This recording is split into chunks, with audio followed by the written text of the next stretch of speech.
Well, that was fun. Yeah. Now it's down to business. CC Sabathia on the mound this afternoon looking for his 9th win of the year.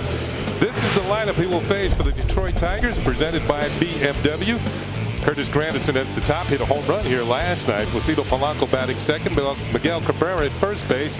Marcus Thames will be the designated hitter. Back in the lineup today for the Tigers, Maglio Ordonez. He'll be in right field. That's what he's done in his career against CC. 3 homers and 17 runs batted in.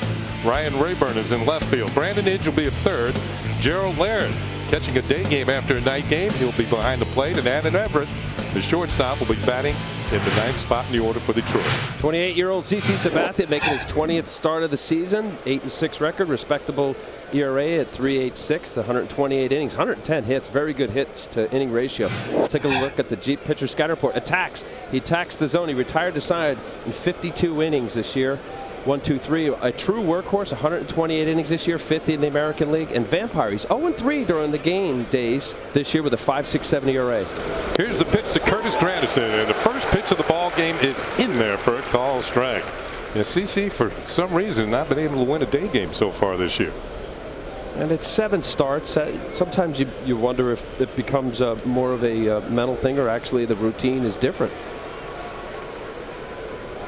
Pitch is fouled back by Granderson, and quickly he's in the hole. No balls and 2 strikes. First time All-Star. You see that 2009 he had a ball in St. Louis. Actually was a reason why helped the American League win for the 13th consecutive year. Yeah, scored the winning run. Triple. Scored on a sac fly. Sabathia had the 0-2 pitch, and Granderson tried to check his swing and did so. IOTV offers you incredible HD picture and sound. HD is free with IOTV, the official HD service provider of Yankees baseball on Yes. And what a beautiful picture it is this afternoon. The 1-2 pitch is on the way, and Granderson hits a high fly ball to right field. Nick Swisher, right fielder, calling for it, and makes the catch, and there's one out. Well, we told you it's a beautiful day. Let's take a look at the game time weather conditions presented by Bigelow Tea.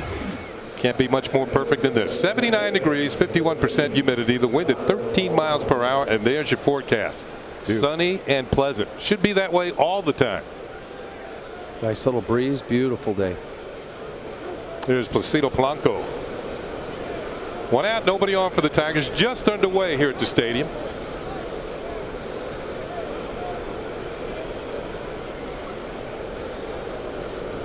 And the first pitch to the Tigers' second baseman is high and away for ball 1. Polanco, you can see by the way he holds the bat, chokes up. That makes him tough to punch out. He strikes out about once every 14 at bats.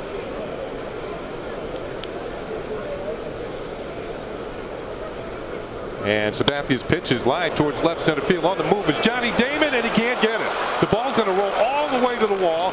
Polanco's on his way to second. He will turn there and hold on as Melky Cabrera gets the ball back in. So a line double to the gap for Placido Polanco, and he's in scoring position for Detroit. Well, with the day game here, I'm not sure if Johnny didn't realize that the ball was hit as hard as it was. You see the Rabbit kind of attacked the ball a little bit going towards second base, and the ball was obviously hit further than that.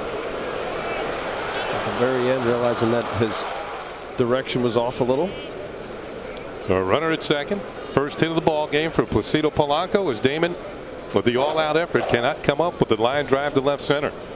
And it'll bring up Miguel Cabrera, one of the top hitters in the league, and he takes a pitch high and away for ball 1. Cabrera's average at 322. He's 4th in the American League. Although most of his hitting has been done at Comerica Park in Detroit, he's hitting 393 at home. There's only one hitter in the league who hits better in his home park. That's Joe Mauer of the Twins. Pitch is swung on and missed. Looked like a pretty good changeup. Well, he really has been most of the offense along with Brandon Idge for the Tigers this year. Maglio Ordonez has not been nearly Maglio Ordonez. Good changeup, as Keddy said. Normally the Tigers are a team that bang out some hits and runs. They're 11th in batting average this year. They're not hitting as well as they did last year, but their pitching and defense has been better. That's what has them in first place in the Central. You heard the pop of the glove, but that one missed inside. 2 balls and a strike. There's Jimmy Leyland, the manager of the Detroit Tigers, who has his team in first place by 2.5 games over the Chicago White Sox in the Central Division. Well, you said that, Kenny, and that was the biggest thing that Jim Leyland pointed to, was the fact that he's got guys in the outfield that can run it down and their defense is tight. And that pitch misses to Cabrera, and it's 3 balls and a strike. You know, we were talking about that last night. The Tigers made 3 errors in the game last night, but really they have improved themselves defensively. Got a little more range in the outfield. You can see Maglio Ordonez waiting for his chance to hit, standing right behind his manager. Cabrera, tough hitter. There's the base open.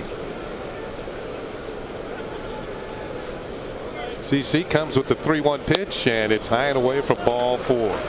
So the Tigers have 2 on with 1 out here in the first inning. Let's check out the Yankees on defense, brought to you by Mercedes. That's one of those. Oh, I'm sorry. No, I'm sorry. We'll go to the defense and then you can get to it. Damon, Cabrera, and Swisher in the outfield. Rodriguez, Jeter, and Cano, and Teixeira in the infield. Jorge Posada doing the catching. 2 outfield assists last night for Melky, and he had 3 total this season. Where were you at? How about that? Melky Cabrera last night kidding around the batting cage with Miguel Cabrera, saying he thought he was safe, but what a throw that was from Melky. Yeah. I was actually sorry for the interruption there, Ken, but yeah. I thought CC Sabathia, this is one of those intentional walks to Miguel Cabrera. You better match up with Timms, he feels. Timms takes a breaking ball for a call strike. Don't apologize to me. Apologize to Kevin Smolin, our producer. Sorry, Kev. He accepted it. You know, the man is top of the line as far as production's concerned. I know. Yeah. Great job here. 0-1 to count on Timms.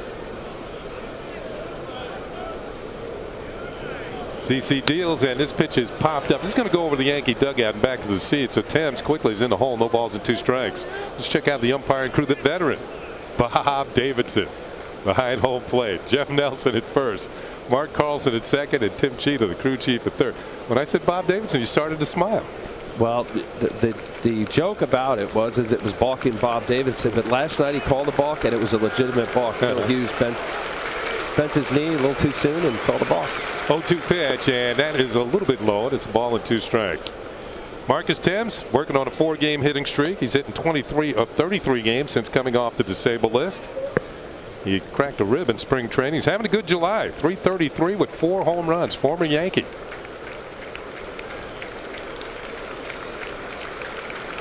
1-2 pitch is on the way, and he nubs it foul near home plate. Rolls towards the Tigers dugout, and the count remains a ball and 2 strikes.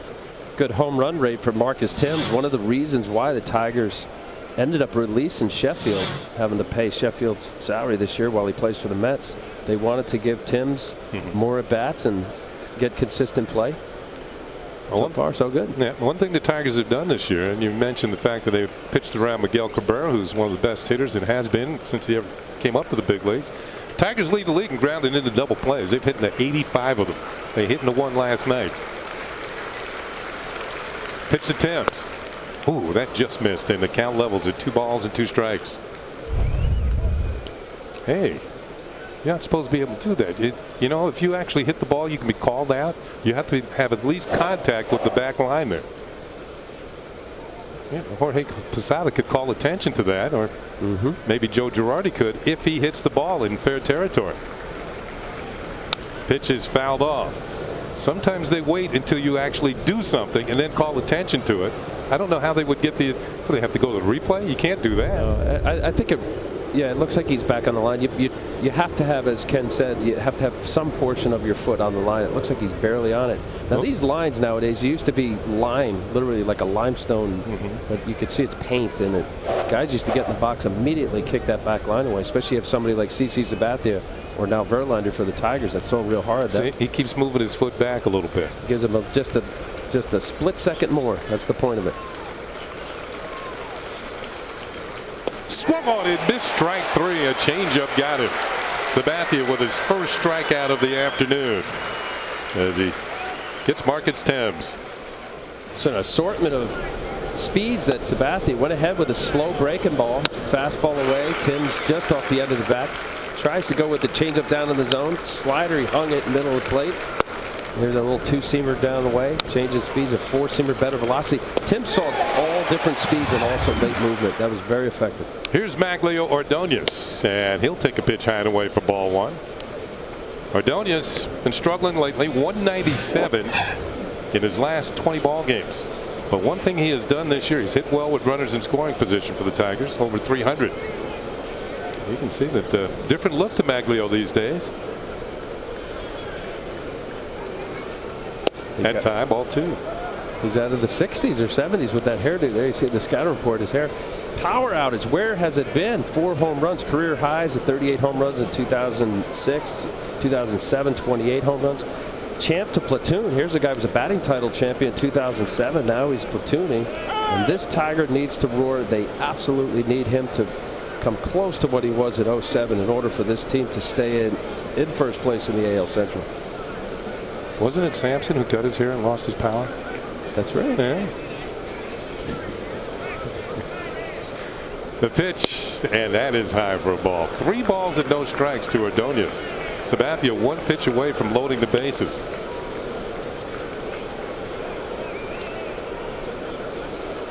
On deck is Ryan Rayburn, the left fielder. 21 pitches here in the first inning. More pitches out of the strike zone than in the strike zone. There's a call strike. 3-1 on Ordonez.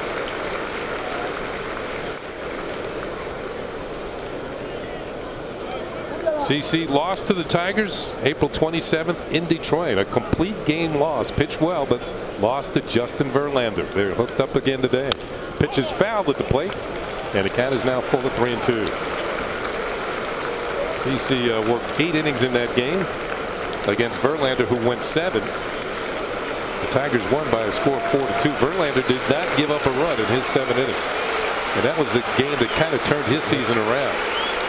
Yeah, his previous start was one of his worst against Anaheim.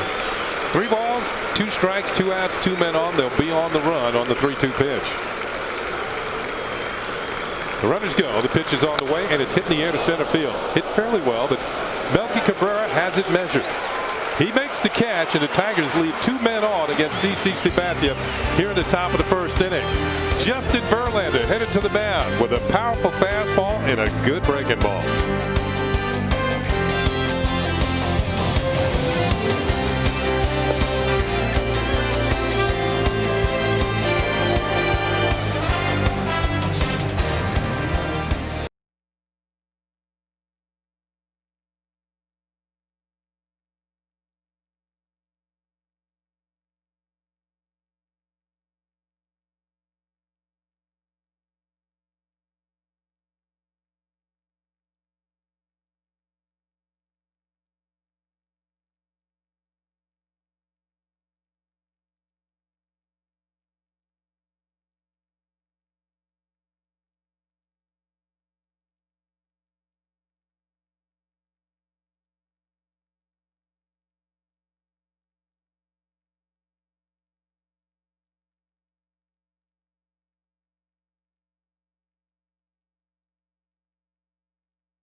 At the very top is going to be the Yankee captain, Derek Jeter. Johnny Damon will be in left field. Mark Teixeira in July, 304, a couple of home runs, one of them last night, 6 runs batted in 13 ball games. Alex Rodriguez cleans up. He'll be at third base. Red hot, Hideki Matsui will be in the 5th spot. He'll be the designated hitter. Jorge Posada will do the catching, followed by Robinson Cano, Nick Swisher, and Melky Cabrera in center field. On the mound, 26-year-old Justin Verlander. What a year he's having. An all-star coming back from St. Louis, 10-4, second in the American League in wins. A very good ERA, 3.38. Let's take a look at the Jeet pitcher scatter report.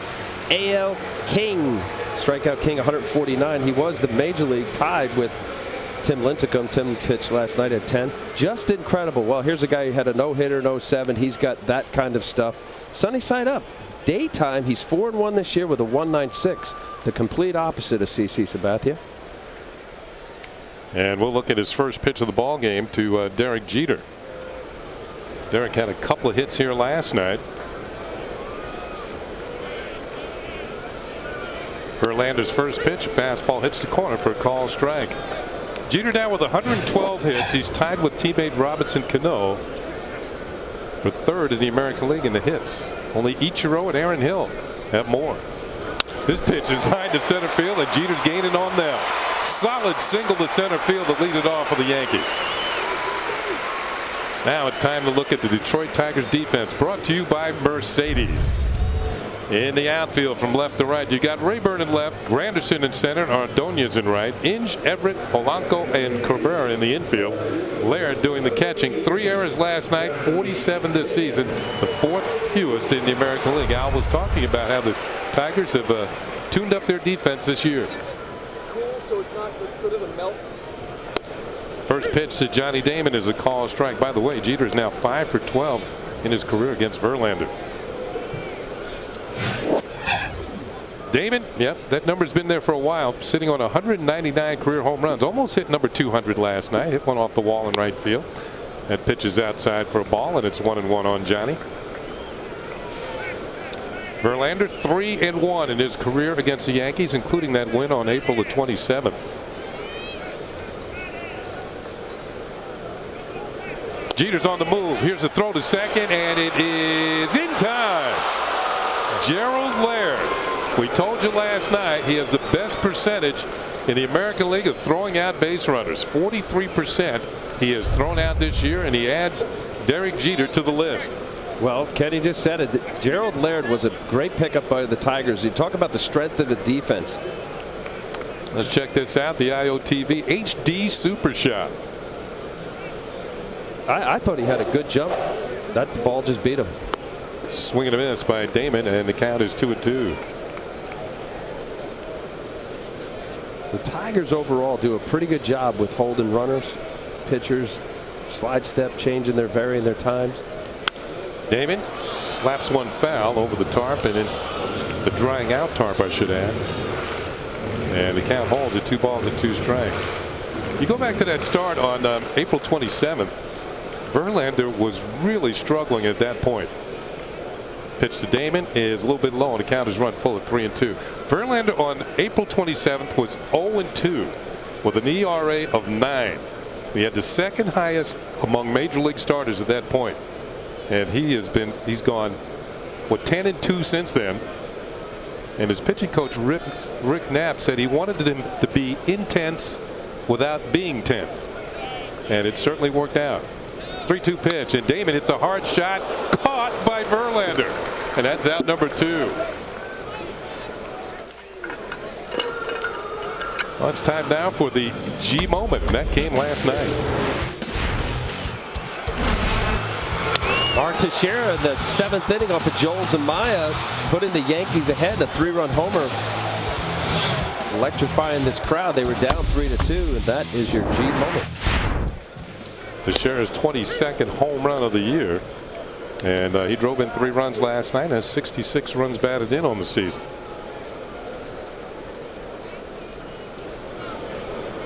Off-speed pitch is pulled foul. We told you last night that Teixeira in his career is a 300 hitter after the All-Star break. You can see his hits for extra bases.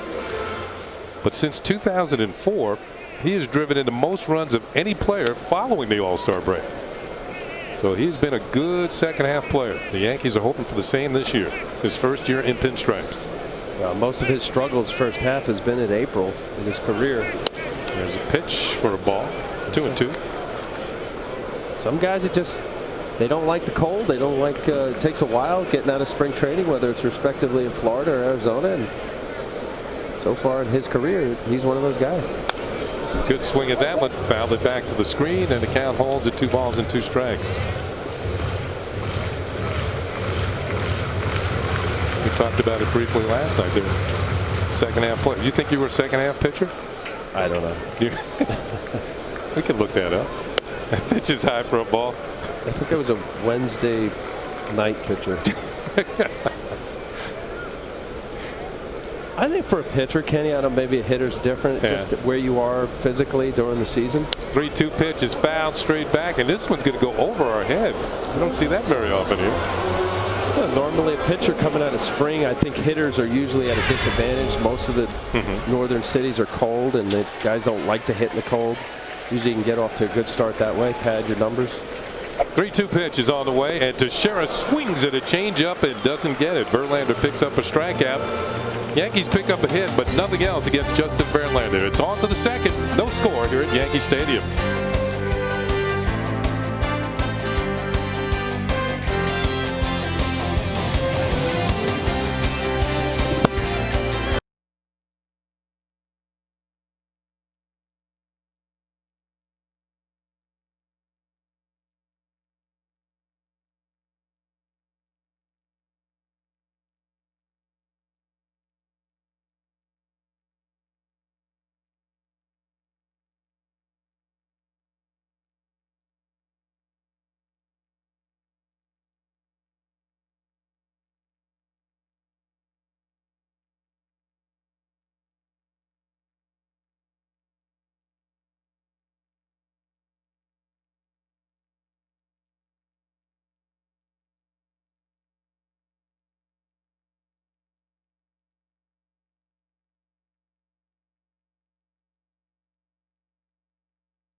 Which of these first-time old-timers from the Yankees' most recent dynasty are you looking forward to seeing? You can text your vote to 58772, and your choices are Chad Curtis, Dwight Gooden, Charlie Hayes, and Mike Messina.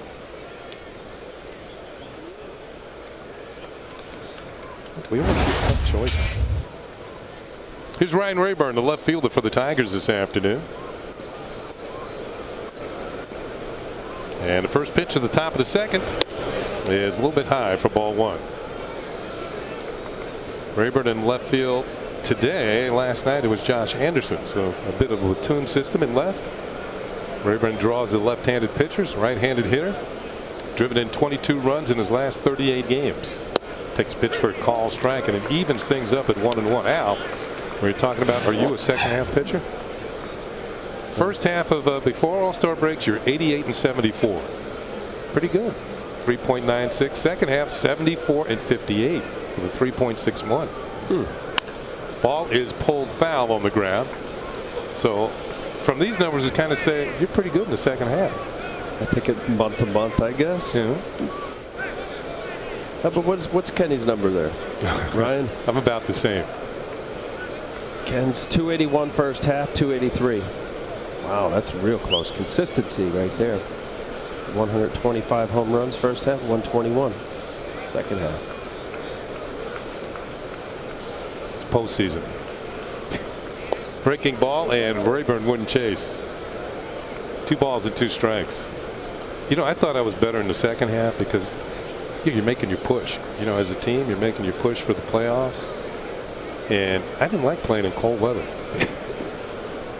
From New York, too. Yeah, that's surprising. Yeah, well, I got spoiled going to spring training every year, going down to Florida. 2-2 on Rayburn. He'll be followed by Inge and Laird. Here's the 2-2 pitch. Swung on and missed, strike 3. Sabathia picks up his second strikeout.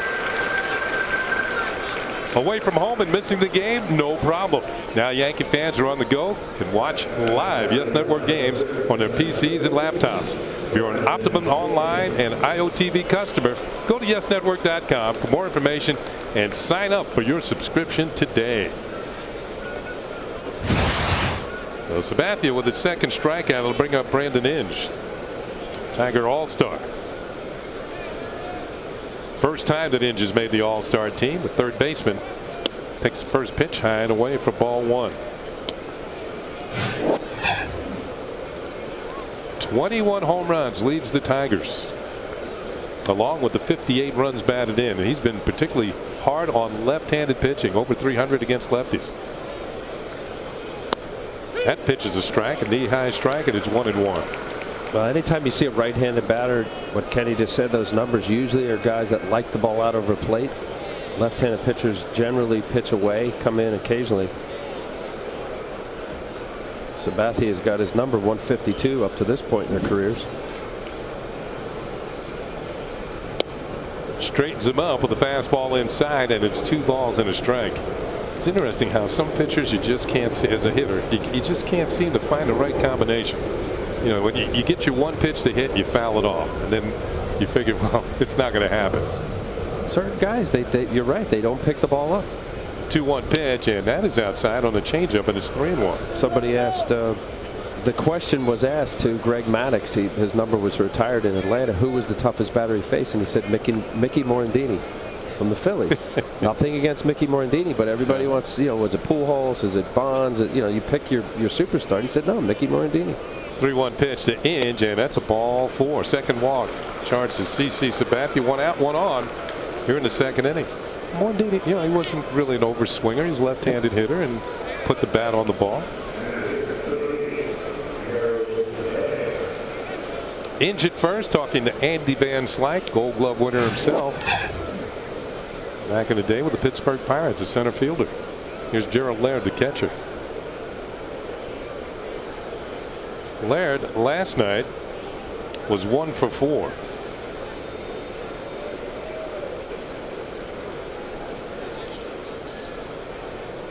And there is a called strike.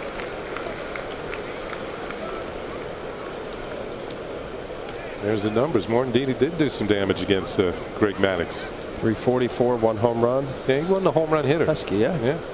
Polanco, but not as big as Polanco, but kind of that approach. Laird pops one foul and almost to the second deck and out of play. 0-2. Nice summer afternoon here at Yankee Stadium. Beautiful. And yeah, great crowd on hand as usual here at the big ballpark in the Bronx. It's one of those days you like to sit out and enjoy a ball game. The 0-2 pitch to Laird straightens him up with a fastball, and it's a ball and 2 strikes.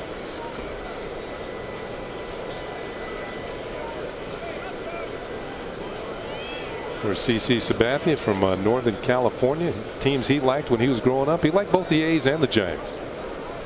So he would just like to go out and see ball games either side of the bay. Nice stop by Posada. No advance by Brandon Inge. 2 balls and 2 strikes on Laird. Remember Dave Berber? Yes. Pitcher for the Giants. That was CC's favorite pitcher. Is that right? Yeah, big Dave Berber. Posada making sure that ball doesn't skip away. Keep it in front of him. I could relate to that. You know, growing up in an area where you just like baseball. I grew up down the Jersey Shore. I watched many games of the Phillies and the Yankees and the Mets. And on any given night, you can watch Gator or Kuzman or Steve Carlton. Ground ball towards third, and it's going to be fair down the third base line. Inge turns it second and is going to hold on there as Johnny Damon comes up with it quickly. So Gerald Laird with a base hit puts 2 men on for the Tigers here in the second inning with 1 out. See a little changeup. It ended up cutting. That ball was supposed to be going in this direction, and it ends up cutting. The hand gets to the side. CC Sabathia, and Gerald Laird was able to get enough of it. Obviously didn't hit it very hard, but right inside the third base. Pulling that ball right past Alex Rodriguez. He hits that portion of the wall there, carrying toward third base, helping Johnny Damon keeping Inge at second base. Looked like Johnny Damon knew exactly where that ball was going. He's standing in the right spot when it came off the wall. It's the advantage of knowing your home ballpark. Here's Adam Everett, the 9th place hitter. 2 on and 1 out.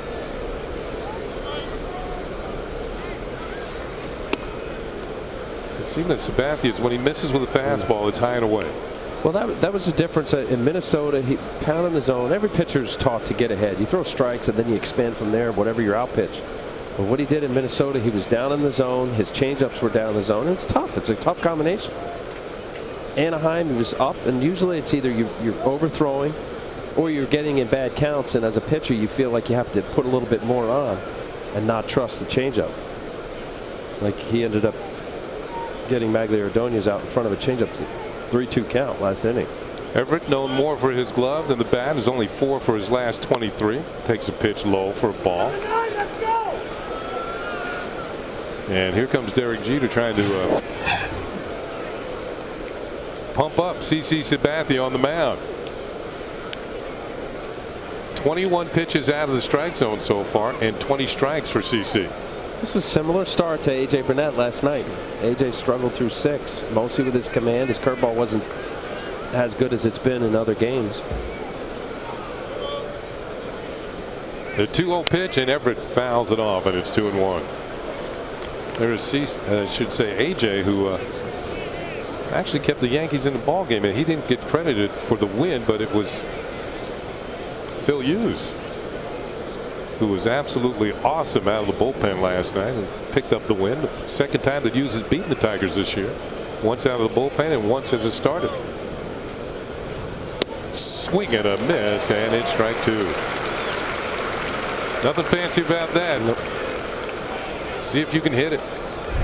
95, number 9 hole hitter, Adam Everett. Here it is, hit it. As Kenny said, that ball is middle of the plate. Being aggressive here. 2 balls and 2 strikes. And now it is a full count.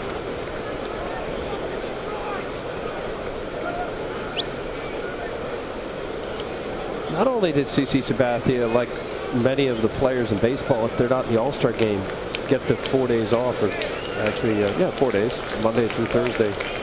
But also your routine during that period of time is different. Runners go. The pitch is popped up. Short center field. Melky Cabrera is there. Inge is going to scramble to get back to second. He does, and there are 2 outs. So Jimmy Leyland, even with the 9th place hitter at the plate, starts up the runners, trying to get something going against Sabathia and the Yankees early in the ball game. Now there are 2 out, and the lineup's going to turn over as Curtis Granderson will come to the plate. Inge takes off, but realizes going to have to retreat. Head back towards second on the fly ball to center. Third base coach Gene Lamont said, "Hey, turn around, go back." Gino, one-time manager himself. Pirates, White Sox. Granderson fouls the first pitch off. Granderson flew out to right field, 0 for 1. And this is last night. Fastball. Middle of the plate, up, coming off the triple in the All-Star game, feeling good about himself. Not a prototypical leadoff hitter. Strikes out a little too much for a leadoff guy and has power. That was his 19th home run last night.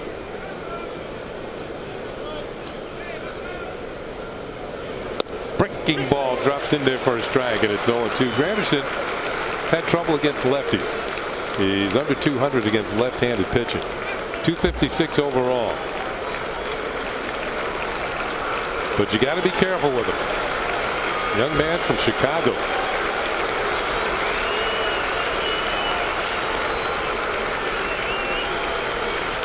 CC ahead on the count. No balls and 2 strikes. Ball gets by Posada's going to go all the way back to the screen, and the runners are going to move up on the wild pitch. So Inge will move to third. Laird goes down to second. And now they are both in scoring position. Well, the pit, he ended up shaking off Posada, and as a pitcher, I know you feel like, okay, if I'm going against what the catcher just called, I want to make sure that if I throw this slider, watch this, slider down the way, that's a 58-footer almost to the right-handed batter's box.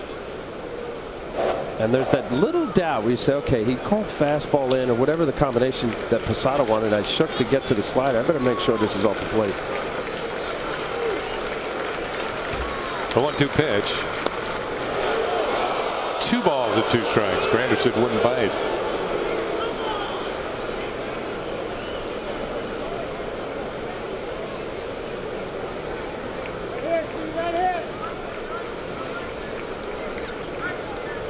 For every pitch thrown early in the ball game, it takes away from what you might have in the tank later on. This is the 50th pitch coming up for CC. And he misses, and the count is full at 3-2. He had Granderson in the hole, no balls and 2 strikes. 25 balls, 25 strikes. Working way too hard early in the ball game. Dave Island hoping he can get on track.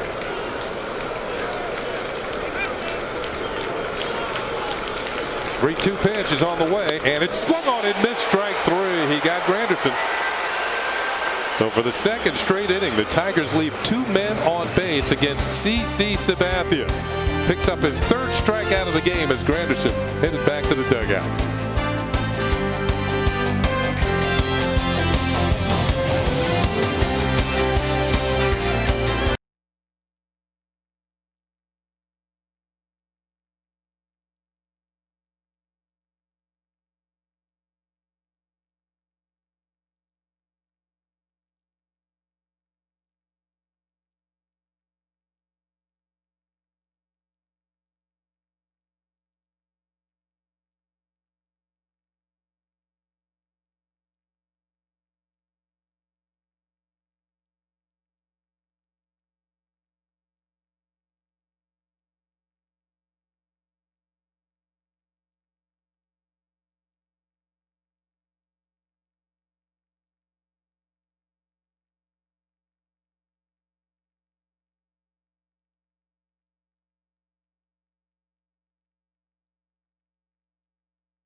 When you want it.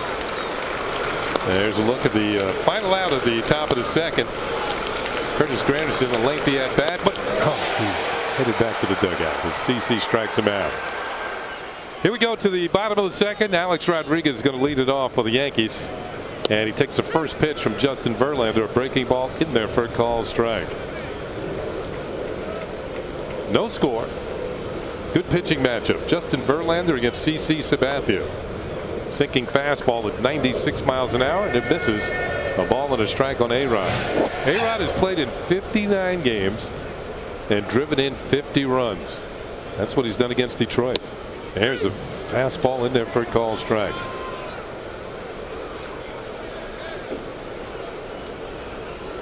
One thing about Verlander, he doesn't waste much time out there. Gets the ball back and is ready to go. Sign of a confident, good pitcher. 2-2. You mentioned Rick Knapp. Rick Knapp was a longtime minor league pitching coordinator for the Twins, and what the Tigers tried to do, there's Rick Knapp, tried to find a pitching coach that was really about pounding the zone and throwing strikes. Sounds obvious. That's kind of the mantra of the Twins organization. A-Rod, a little blooper down the right field line, and this is going to bounce foul. And they do it as well as anybody. Rick Anderson is the big league pitching coach there. So they got a guy, and what Rick Knapp, and I know Kenny you mentioned it earlier, was trying to get Verlander to just be more focused and in the moment. And he's changed his routine this year. Here was a guy that was kind of the pitching coach Rick Knapp kind of said, look, channel your energy to that pitch. And now Verlander, they say, you know, the guys that cover the team, he's got headset on game day. When he gets on the bus, it's all about, you know, hey, battle. And it's not battle when 1:05 or 7:05 when the game starts. It's the whole day. And he's really transformed or helped transform Verlander's approach and routine from the time he gets up. 3-2 pitch, and A-Rod hits a ground ball to short. Adam Everett on the backhand, throws across the diamond. Nice play by Everett to throw out Alex Rodriguez. We told you that's why the Tigers got Everett. Tighten up their defense, and this is an example. Well, and I think along with Everett, also Gerald Laird, we saw what he did with throwing the runner out. This is a solid play. He has done that to solidify this defense. Actually, overall, Brandon Inge is now solid at third base, maybe Gold Glove caliber. when they brought over Miguel Cabrera, they had him at third base, and Carlos Guillen was first, and everybody was kind of out of position. They have a strong defense, diamond-wise, up the middle now. Here is Hideki Matsui, and he takes a pitch for a call strike. Hideki's hitting 10 of his last 12, and he's hitting over 400 for the month of July. In fact, the whole Yankee team is hitting .303 this month. Good swing, and he fouled it back, and it's 0-2. In fact, I talked to Kevin Long, the hitting coach, and well, I was semi-congratulating him. I know there's a long way to go in the season, but told him first team to 500 runs. Yankees got to 500 runs last night, right on the nose. On Teixeira's 3-run homer that won the ball game. Matsui takes high, and it's a ball and 2 strikes. Matsui will be followed by Posada.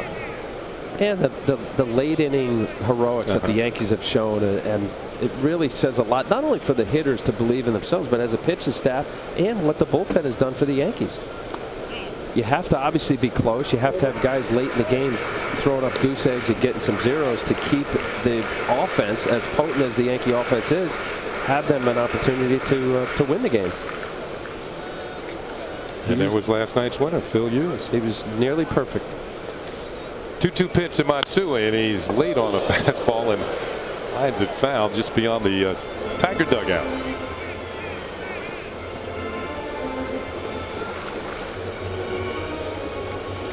Hideki is 10 for his last 26.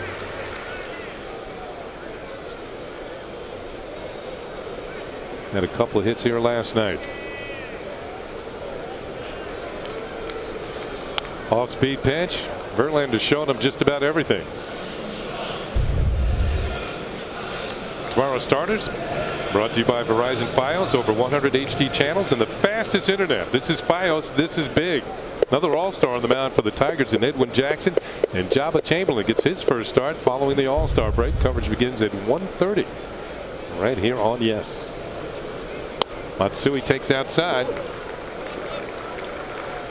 And of course, we hope you join us at 11:30. Got our Old Timers Day special. It's always special. Old Timers Day here at the stadium. They're the only team, I guess, right? The Yankees now. Used to a few years ago, a few teams would try it. Matsui, a little late, fouls this one off. The count remains 3 balls and 2 strikes.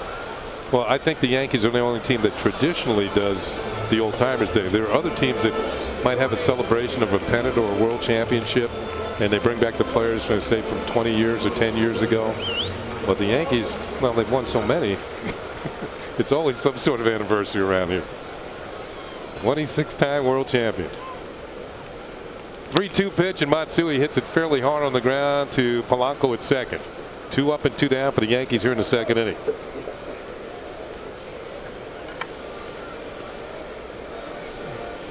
The Yankees are trying to make Verlander work here. Each of the last 4 batters have seen at least 7 pitches. That's typical of a Yankee lineup. Wear them down.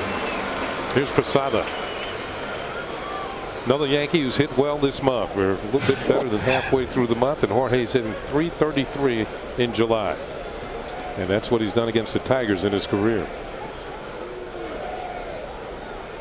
There's a lot of hitters that hated to leave Tiger Stadium. The old Tiger Stadium. Yeah. Oh, yeah. That's now, right. It's Comerica. Yeah. Yeah, now it's Comerica Park. Especially right field. Oh, what a place to hit. You probably had a good time there. Yeah. That pitch is in there for a strike. I think it was the first American League Park I ever played in. 0-2 on Posada here. Opening day. Jim Palmer, 3-hit shutout. Did you bump your head on the dugout? No, but that was Palmer's first of 25 complete games that year. That doesn't happen anymore. 25 complete games? That he threw that year. That's a career now. The 0-2 pitch, and Posada takes call, strike 3. So Verlander dispatches the Yankees quickly here in the second. 1-2-3. It's on to the third inning. We got no score here in the Bronx. The Yankees and the Detroit Tigers.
A ceremonial first pitch, but I haven't seen many that had a break on it like this one.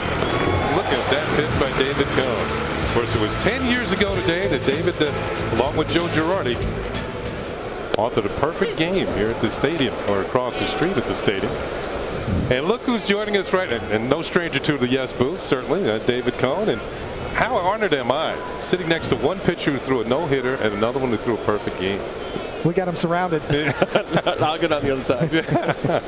Here's Polanco with a count of no balls and a strike, and he swings it. It's a little roller. Going to be a tough play for Cano. Gloves it, throws it, and Polanco is out number one.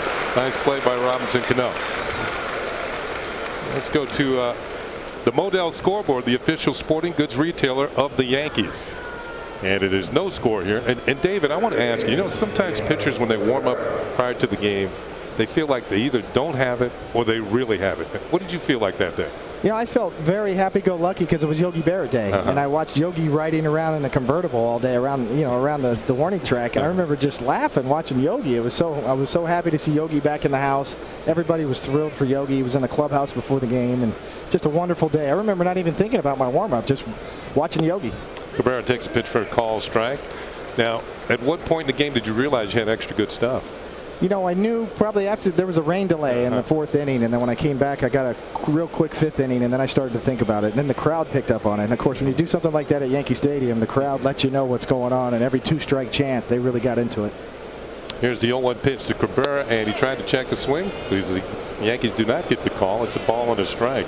Now, was there any hesitation about coming back following the rain delay? I know it was only about a half hour or so. Yeah, the fact that it was only about a half hour really saved me, although it was a really hot, humid day, and that helped me at that point in my career. I was 36 years old, and the hot weather really helped me a lot, and my arm stayed pretty loose. 1-1 pitch to the dangerous Miguel Cabrera, and that misses the outside corner. 2 balls and a strike. 10 years later, what's the first thing you sit here? Obviously, a new stadium, but is there some? What's the first thing you say? Wow, the perfect game is what? Yeah, it's just remarkable that, the further removed I get from it now, the more I appreciate it, because fans come up to me and talk to me about where they were during the 9th inning of that day 10 years ago today. And of course, there were 400,000 people in the stands by now, right? You hear a lot. I was there. I was at the game. And you wonder. But the stories mean more to me than anything. And I know I say that a lot, but it really does. I've had people come to me today in the stadium and say, I was 10 years old. I was at the beach, and my dad and I crowded around a car radio to listen to the 9th inning. And those stories mean more to me than anything. And that's why I say, the further removed I get to it, I hear more of those stories. It makes me appreciate it more. There's call strike 2, and now full count of Cabrera. Now you're looking forward to Old Timers Day tomorrow. You've got Larson and Yogi Berra here tomorrow too. It's going to be a big day. First Old Timers Day in the new Yankee Stadium, and we've got our own locker room here. Wow. They prepared ahead, so we've got our own locker room. We don't have to take over the home clubhouse like what they used to do, as you know. Some of the old timers coming in the old Yankee Stadium clubhouse. Here's the payoff pitch, and Cabrera hits a slow roller towards third. It's going to be a foul ball. They thought of everything in this place, didn't they? They left no stone unturned here. I mean, if you think about it, there's so much here to do. There's so many attractions, and it's a wonderful feel to the place. I think the more games the Yankees get under their belt this year, the better everybody feels about this place and getting used to the new park. And just a great experience here, and a full crowd today. Just a great day. Well, the Yankees are kind of turning this place into a home field advantage. They are 27-16 in this ballpark this year, so they have played very well at home. And they have a pretty good road record, too. Yeah, don't leave early. Stay for the latter innings. 3-2 pitch is a little looper, and it's going to drop into right field for a base hit. This guy, Cabrera, has faced the Yankees in 14 ball games now. He's got a hit in every game. Let's go back 10 years ago. David Cohn on the mound. Across the street at the old Yankee Stadium. And that's Orlando Cabrera at the plate. And were you happy the last one was a pop-up? I was happy. I tell you what, you talk about relief. You get that close out. You know what that feeling's like in the 9th inning, and you kind of have those. You're talking yourself into it. You can do this, get it done, and then there's that little doubt in the back of your mind. Don't blow it. Don't hang it. Now that was before Boomers. That was right after Boomers. Boomers did hit in '98, and then I followed up in '99. You had a great career. Would you pinpoint that as your biggest moment? Timms hits a ground ball to short. This could be 2. Jeter to Cano for 1. On to the Sheriff. Keep that thought. Here's a double play at the end of the inning. David will join us in the bottom of the 3rd. Still no score here at Yankee Stadium.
Modell scoreboard. Modell's the official sporting goods retailer of the Yankees. There's no score.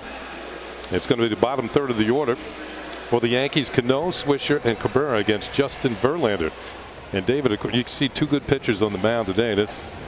You think of matchups back to your day? Was there any pitcher you didn't like to match up against? Well, I tell you what, in 1998, I don't think anybody wanted to match up with Oral Hershiser when he was breaking Don Drysdale's scoreless inning streak. He was as tough as anybody in any stretch. It was 6 straight shutouts in 1988. Here's Cano's got a 9-game hitting streak, and a pitch from Verlander, bouncing ball towards short for Adam Everett. Gloves it, throws it, 1 pitch in, 1 out. Fans joining us, David Cohn. It was 10 years ago today that David, across the street of the old Yankee Stadium, threw a perfect game against the Montreal Expos. Of course, the Expos have since moved on to Washington, but they still take that along with their history. They're having David thrown a perfect game against them. David, I'll tell you a story about that particular day. I wasn't working that day. I was actually taking the train up from Maryland. And when I got to Penn Station in New York, a guy walked up to me and said, "Hey, Ken, David Cohn pitched a perfect game today." And I said, "Yeah, right." So I got to the hotel, turned on the TV, and sure enough, and then I started to get angry because I missed that game. I didn't work it. There's a look at the old stadium, and of course, a lot of history over there. And it appears that the Yankees are going to bring some of that history across the street. There's a swing and a miss by Swisher. Well, to finish my question, your biggest moment? Well, I mean, from a personal standpoint, as I said, 10 years later, obviously so many people remember that moment, and I'm thankful to have that moment. I certainly enjoy sharing World Series championships with my teammates. I would still put that at the top of the list, but when you get remembered or you have a defining moment that fans remember you for 10 years later, that's pretty remarkable. I think the World Series championships, and we've all played on World Series teams, defines you as a winning type baseball player, and that's a good legacy to have. But on personal level, when you throw no-hitters in perfect games, people are going to tell you where you were and where they were on that particular day watching you. I don't think you're aware of how you touch people until after you've retired. The Swisher strikes out. Yeah, that's so true, Kenny. I mean, people will not let me forget it, and I'm so thankful for that. And as you said, your story you just told about the Penn Station and hearing it and finding out later, and I wish every player could have that feeling or that kind of a defining moment in their career. You certainly had several in your career, Al, and I think you know what I'm talking about. And I feel today especially very thankful to the Yankees for having this day. And you look at those numbers up on the board there and all those World Series championships in 98, 99, and 2000, 3 straight years. Pretty remarkable. And then you throw in 96 for 4 out of 5. That just doesn't get any better than that. When you look up at the history of the Yankees and know you're part of that. Keep all those rings in a safe deposit box. And you mentioned it, the longer you get away from it in 10 years, and before you know it, we'll all be older, and you look back and you become more reminiscent and sentimental, and you're right, the more stories come to you. Why do you look at me when you say older? I didn't look at you. Yeah, you appreciate more. There's no doubt about it. Well, you appreciate the things you were able to do as a younger man. Melky hits a fly ball to center field. It's not going to get that far as Everett's going to make the catch. And the Yankees go quietly here in the third. We want to thank David Cohn for being with us. David, congratulations. Thanks for the memories, and we'll see you soon back in the Yes booth. Thanks a lot. Thank you, guys. No score. We're headed to the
Top of the fourth, Maglio Ordonez, the Tiger right fielder, is going to lead off against CC Sabathia. No score here at Yankee Stadium.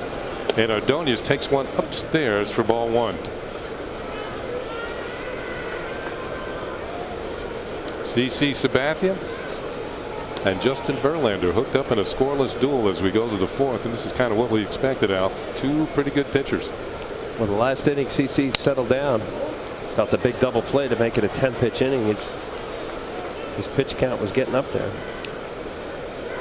Well, the double play certainly helped. Ground ball to short as Jeter started a 6-4-3 double play to get CC out of trouble in the third inning. Count is a ball and a strike on Maglio Ordonez. Pitch is high, ball two. Ordonez now finds himself in a platoon situation with Clete Thomas. Thomas, who we saw last night, drew a couple of walks and has a strong throwing arm in right field. Maybe a little more range than Ordonez. The 2-1 pitch is on the way from CC Sabathia. And it's outside, ball three. You know, I wonder for you, Ken, as a pitcher, you could see the stuff. You could see a guy go from 95 to 88 miles an hour. Maglio's 35 years old. He's getting up there, but he's not 40. Yeah. At what point do you start saying, hey, you know, is this just an aberration or is this the decline? And he takes a leadoff walk here. I think for me personally, if I go back to when I thought I was starting to lose it, I just was fouling pitches off that I used to be able to hit. And I always told myself I was not going to stick around and bounce from team to team. 66 pitches for CC Sabathia. The pitch count is going up. So I just felt like, you know, it's time. Let's move on. Do something else. I had my worst year, and I just said, I'm not going to try and come back. That's it. Here's Ryan Rayburn, who struck out in the second inning. Sabathia deals, and the ball gets away from Posada, and Ordonez will scoot down to second base. Let's see how they score that one. Well, he can't be crossed up. I think it was just a single sign. That was a pass ball. Yep, that ball did not bounce in the dirt. Pass ball charged to Posada, and it moves Ordonez into scoring position with nobody out. 1 ball and no strikes on Ryan Rayburn, the Tiger left fielder.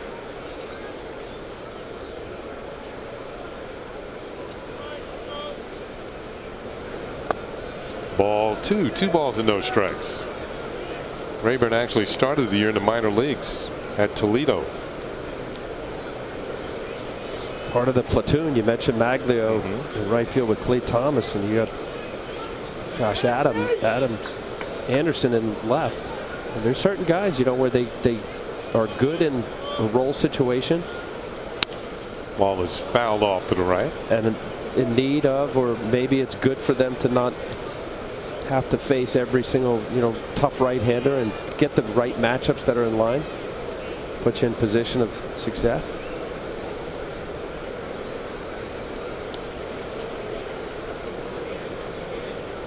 Rayburn was hitting pretty well at the AAA level, playing for the Toledo Mudhens. Bouncing ball right back to Sabathia. He checks Ordonez, now throws the first for the out, so Rayburn does not advance the runner. The Toledo Mudhens, they've been around a long time. Remember that old state? Well, most all minor league cities now have great stadiums. Let's go to the New York State Smokers Quick Line quiz for the afternoon as we get a break here in the top of the fourth. On this day in 1987, Don Mattingly hits a home run in his 8th consecutive game, tying a major league record. Off whom did he hit it? It's a good question. I know what team he hit it against, and I know where he hit it. I'm trying to think of the pitcher. We'll have the answer for you in the bottom half of the inning. I think I was there for that. That was it. That was. I had to have been. I was with the Yankees. I think it was the. Was it today? No, it wasn't today. It was no, 1987. 87 today. Yeah. Here's Brandon Inge, and the pitch misses inside for ball one. Only 22 years ago, Al. See, you were there, huh? 87. I was up with the Yanks. First year. Swing and a miss. Hinge looked like a changeup, had him out in front. And it's a ball and a strike. It's amazing how time flies, isn't it? Isn't it, right? Oh, my goodness. What year did you retire? Me? I Yes. was gone by 87, 84. 84. Yeah. Playing the back nine now. Here's the 1-1 pitch, and it's pop foul back to the screen. A ball and 2 strikes. Well, similar to A.J. Burnett last night, CC struggling with his command. Of the 16 batters faced so far, he's gotten ahead, strike 1, 7 of the 16. Not a great ratio. Yeah, when he walked Ordonez to lead off the inning here, it's the first time he's done that in 8 starts. Walked the leadoff hitter in an inning. Certainly you don't want to open the door for a pretty good hitting Tiger team. And Inge is hit by a pitch. And he's headed down to first base with 1 out. So 2 on and 1 out now. Brandon Inge stands fairly close to the plate. He took this one, looked like off the tricep. That couldn't have felt good. We see they step forward. A lot of times hitters just aren't in position to be able to get out of the way. Now granted, CC is a hard thrower, 94 plus miles per hour. You only have less than a half a second at 90 miles an hour for a pitcher to throw the ball from the mound to home plate. I'll tell you what, Inge has been hit 10 times this year. He's a little bit of a diver. Dives toward home plate. Gets locked up on his front leg. I'd tell you what, they weren't going to hit me 10 times in a year. Were you off the plate? Yeah, a lot off the plate. I wanted the ball out over the plate. I made it look like the outside corner was open. Here's Laird. Laird had a base hit his first time. Takes a pitch high for a ball. It is slapped a single down to third base line by A-Rod. That was in the 2nd inning. Yankees have hit a major league leading 45 batters this year.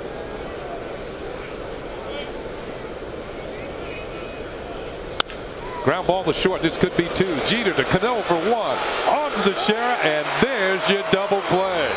For the 2nd straight inning, CC Sabathia gets out of trouble on a double play started by the Yankee captain. Neatly turned by the Yankees. The Tigers do not score here in the 4th.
Ball game this afternoon at the stadium. We told you it was a beautiful day for a game.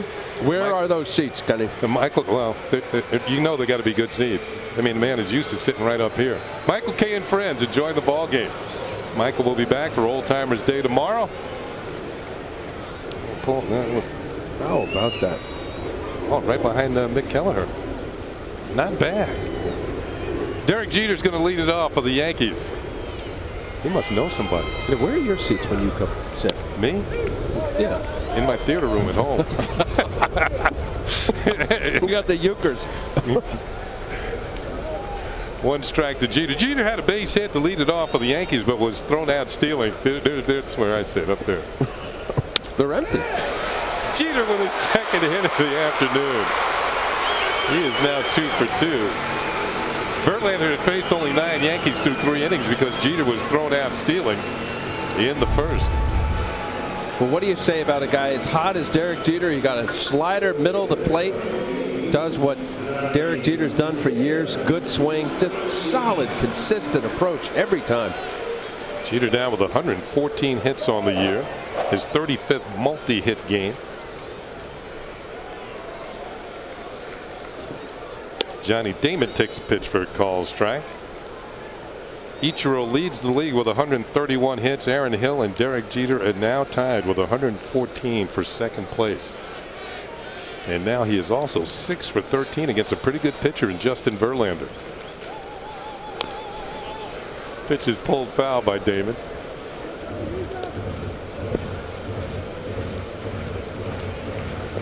And the count is 0-2. Damon hit a line drive that was snared by Verlander in the 1st inning. Looked like it was headed for center field. You get the sense that the crowd's ready to let go here. Starting to feel it. Yeah, they're starting to feel something here. Throw to first, and Jeter gets back. Verlander 10-4 this year, but he's 6-0 at home, 4-4 on the road. He hasn't been quite as successful on the road. His ERA is near 5 on the road, all under 1.4 at home. Well, that's a pitcher-friendly park, America. Big outfield. See if the Yankees continue to be aggressive here. See if Jeter decides to go again. Damon hits a fly ball to left field. Rayburn came in, now moving back. You can see the effect of the sun on his sunglasses there, and there's 1 out. Let's go to our New York State Smokers Quit Line quiz, and we'll give him the answer right now. We're in the bottom of the 4th inning. And the question was, on this day in 1987, that was 1987. Now, Don Mattingly hits a home run in his 8th consecutive game, tying a major league record. Of whom did he hit it? Somebody for the Texas Rangers. It was Jose Guzman. Look out. Teixeira takes one inside as Verlander puts him in the spin cycle. And that is ball 1. Jose Guzman now does Spanish radio for the Texas Rangers. He was able to get out of the way of that 97-mile-an-hour fastball. There is a ball. 2 balls and no strikes. Teixeira was a strikeout victim in the 1st inning. Verlander has struck out 3 without a walk so far in the game.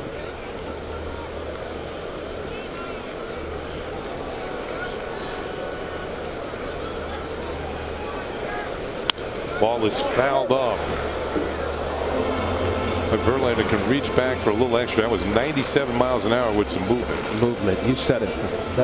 There's 97, and then there's late movement. You look at Zumaya last night. The Tigers ended up putting him on the disabled list. He's got a sore shoulder. I don't think he threw a ball under 96 miles an hour. Ball 3. 3 balls and a strike. How do you throw 96 with a sore shoulder? He hit some 98s. I don't know. I never could throw 90 that hard anyway. There are guys where you'll hear that they have sore arm or shoulder, elbow, and they'll still be able to find it. And it's really a matter of changing your arm angle and changing the way you throw. Ball 4, and the Yankees have 2 on with 1 out here in the 4th. First walk allowed by Justin Verlander. Things are starting to get a little dicey for the Tigers here in the 4th inning. And you saw Jimmy Leland. He is actually trying to get the attention of the catcher, Gerald Laird, and I think it's a reminder to the infielders. Be alert. Give some signs here. Well, I think they were given for out of double steal, or if there's some movement, which base to throw to. Obviously, Alex Rodriguez isn't going to bunt to.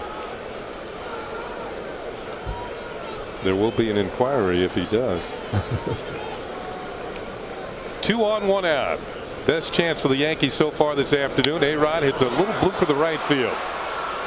But Ordonez holding his ground is going to make the catch for the out. Gets the ball back in. Jeter's going to stay at second base, and there are now 2 outs.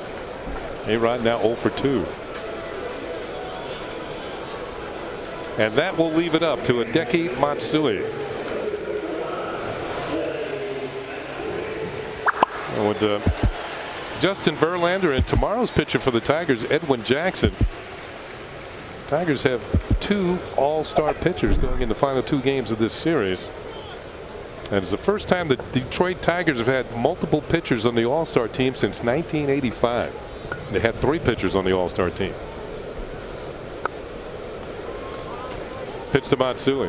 Breaking ball, a little high for ball 1. Well, I think Edwin Jackson, the trade that Dave Dombrowski and the Tigers made, I think that's the best move in the winter. Of any team? Matt Joyce, yeah. Matt Joyce is a nice player, but what Edwin Jackson did for the Rays last year, getting them to the World Series, and now Matsui fouls it back 1-1. I should mention those pitchers that the Tigers had. They had 3: Willie Hernandez, Jack Morris, and Dan Petrie. And take my word for it, those guys were tough to hit. Matsui has driven in 13 runs in his last 11 games. He's got an RBI opportunity here. As we mentioned, the best opportunity for the Yankees thus far in the game against Justin Verlander. The 1-1 pitch, and Matsui takes high for a ball, 2-1. Good fastball.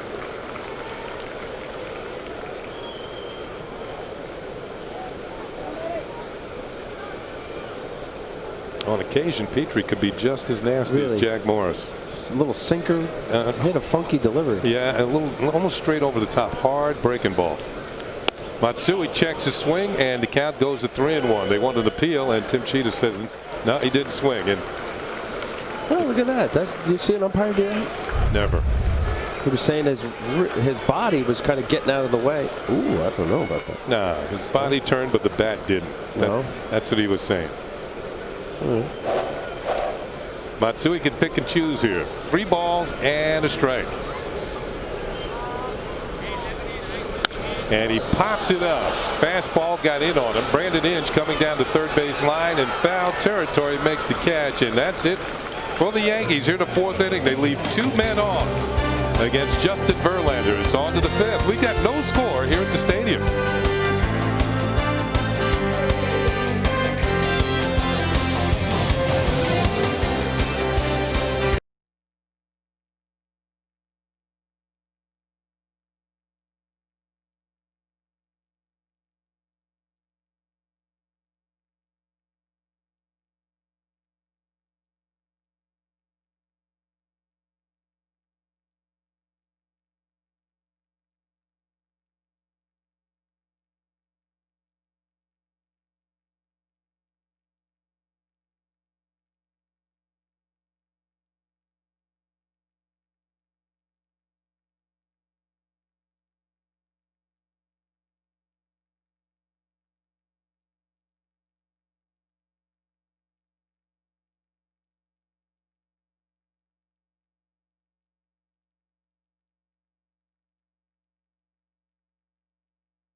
Yankee Stadium, no score. We go to the 5th inning on our Lexus scoreboard. Tigers have 3 hits. The Yankees have 2. Adam Everett's going to lead it off for Detroit here in the 5th inning against CC Sabathia. Everett's a pretty good bunter. A-Rod, respecting that, is about even with the bag at 3rd. And the first pitch is low and away for ball 1. Everett bats in the 9th spot. Then it's on to the top of the order. Curtis Granderson and Placido Polanco for the Tigers here in the 5th.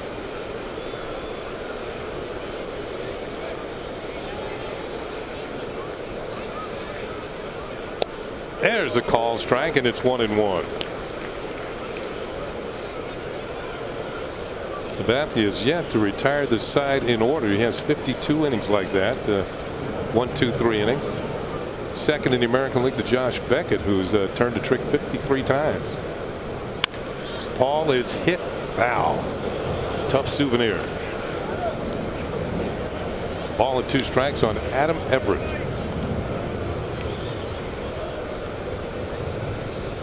You mentioned Adam Everett, solid player offensively, not going to be overwhelming, but the importance of how teams are now gearing more toward defense. Breaking ball is low and inside. You know, maybe the post Mitchell report era where you know teams are starting to recognize that less home runs, more situational hitting, speed, defense. Certainly the Tigers have done that. You listen to some of the Texas Rangers pitching staff. They say their defense is better. 2-2 pitch to Everett, and that's high and away on an off-speed pitch. And I think you're right, Al. You're starting to see managers manage a little differently now that a few more stolen bases. The hit and run. Although there are certain teams that have power. The Yankees are leading along with Texas, up there in home runs. It's a home run hitting team, veteran hitters. But you got to find other ways to score. Here's the payoff pitch, and it's swung on and missed. Strike 3. A 3-2 changeup strikes out Everett. New York Yankees are proud to introduce Hope Week, a unique week-long community initiative to help others persevere and excel. Each day from Monday, July 20th through Friday, July 24th, the Yankee players will reach out to inspirational individuals, families, and organizations. Daily celebrations will culminate at Yankee Stadium, and outreach will often take place away from the ballpark. For more information on Hope Week, please visit Yankees.com. Get involved. Give hope. It's certainly That's great. charitable endeavor by the ball club. Granderson tries to lay down a bunt and fouls it off. Well, I thought at the All-Star game that they had tributes to all of the people who were selected in each respective 30 city for those who give back in various causes and charitable endeavors. The presidents, unprecedented, all the living presidents talking about it. What a moment. I'll tell you, the whole All-Star celebration was just wonderful this year. Here's Granderson. He swings and fouls another pitch off. It's 0-2. And it all culminated in the American League winning again. Granderson scored the winning run, following a triple. And then Adam Jones, Orioles.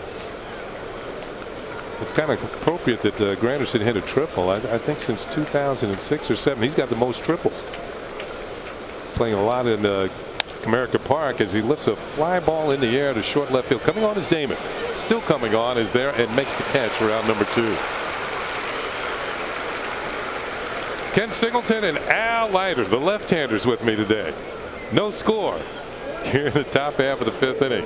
And the switch hitter, Ken. Got a left-hander on the mound and a left-hander in the booth. Settling down, CC. And trying to keep that pitch count down, right? Now in a day of pitch counts. Well, he's looking for his first 1, 2, 3 inning. He's got Polanco up there, who's doubled. That double came in the first inning. Then he rounded the second, so he's 1 for 2. From the windup, and the pitch hits the inside corner for a call strike.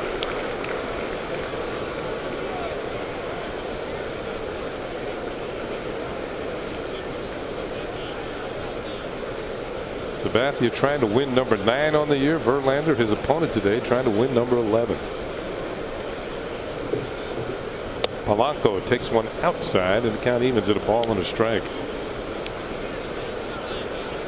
That's a combination there. You saw Polanco kind of sizing him up. He got a good fastball, called strike inside corner from Bob Davidson. Then he came back with that little changeup down the way. Hard in, soft away.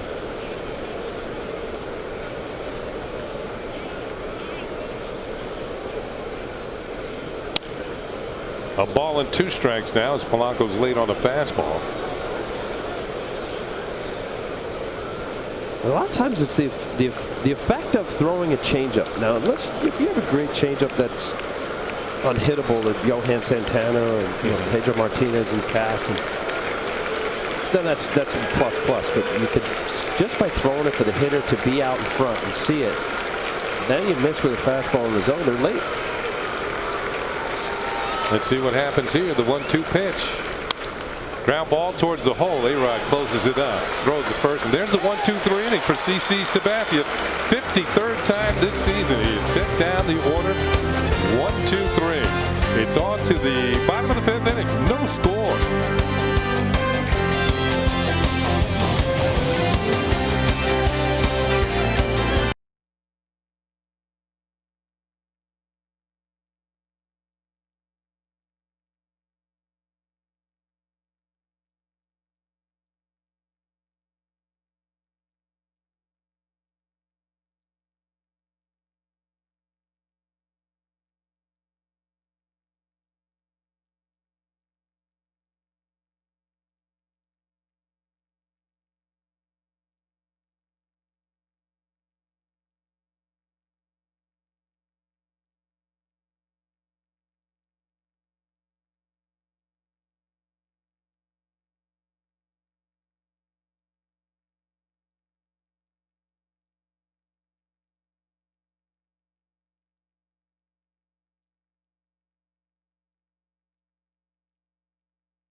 Yes is brought to you in part by J&R Music and Computer World, and by Toyota, the official hybrid vehicle of the New York Yankees.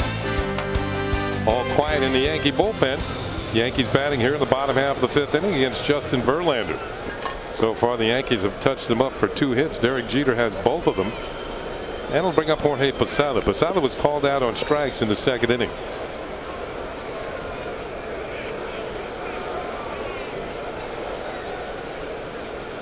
Verlander deals, and a pitch is in there for a call strike.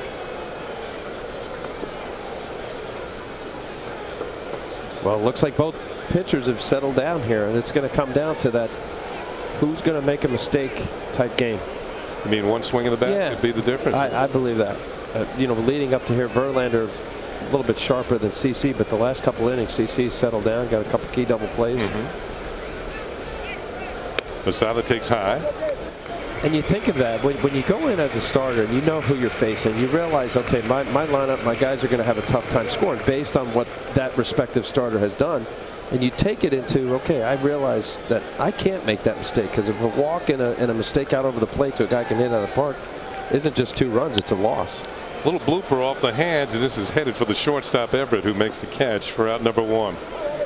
Well, we talked about Verlander's ability to get people out, and I guess you can do it no better than pitch a no-hitter, and Verlander has certainly done that. And when you take a look back, this is against the Milwaukee Brewers. Verlander, June 12th, 2007. You see some awkward swings there. That is the final out. A fly ball to Maglio Ordonez, and Justin Verlander no-hit the Milwaukee Brewers. Here's Cano, and he'll take a pitch for a call strike. Verlander, 2004 draft. He was the 2nd overall pick out of Old Dominion from Virginia. 1st round pick by the Tigers. That is high for a ball. Complete game, no hits, no runs, 4 walks, and 12 strikeouts. First Tiger no-hitter since Jack Morris in 1984. This pitch is fouled off, and it was first at Comerica Park, so that'll never change. Always had the first no-hitter there. And Verlander. Well, there are a few guys where you know around baseball that you every time he gets on the pitcher's mound, you say he's got no hit stuff. You know, that's a plus. Fastball, great out pitch. and how they have their ability to actually read bats and see what's going on. Now, I think that's what's happened with Verlander, is that he's more aware, and as you grow into being more comfortable as a major leaguer, you start seeing things differently. Game slows down, your blinders are off. Breaking ball in on the hands of Cano, and it's 2 balls and 2 strikes. You know, we talked about Verlander's ability to strike people out. He leads the league in strikeouts. The Tigers have had 6 pitchers finish the season as the league leader in strikeouts, and the last being Jack Morris, again in '83. You got some names like Mickey Lolich, Jim Bunning, Virgil Fire Trucks, and Hal Newhouser. Cano fouls another pitch off. Still 2 balls and 2 strikes. Fans, this copyrighted telecast presented by the authority of the New York Yankees. It may not be reproduced or retransmitted in any form, and the accounts and descriptions of this game may not be disseminated without the express written consent. That's written consent of the New York Yankees. 2-2 on Cano, and he swings and misses strike 3, a running fastball, and that is strikeout number 4 for Justin Verlander. His previous fastballs were little cutters, and he kept going in on Robinson Cano. And you see the emergency hack. Robinson Cano, as a result of those 2 or 3 fastballs in, he fought him off, he fouled him off. Just flailed at that. Excellent pitch, good movement. On our Lexus scoreboard, not much happening. Only 5 hits in the game. The Tigers have the extra hit, or have the odd one. Here's Nick Swisher, who struck out in the 3rd inning. And that one must have been just a little bit high for ball 1, 98 miles an hour. This is a type of guy I think I would step out on him. Once you get a guy locked in rhythm-wise. Popped up, short left field.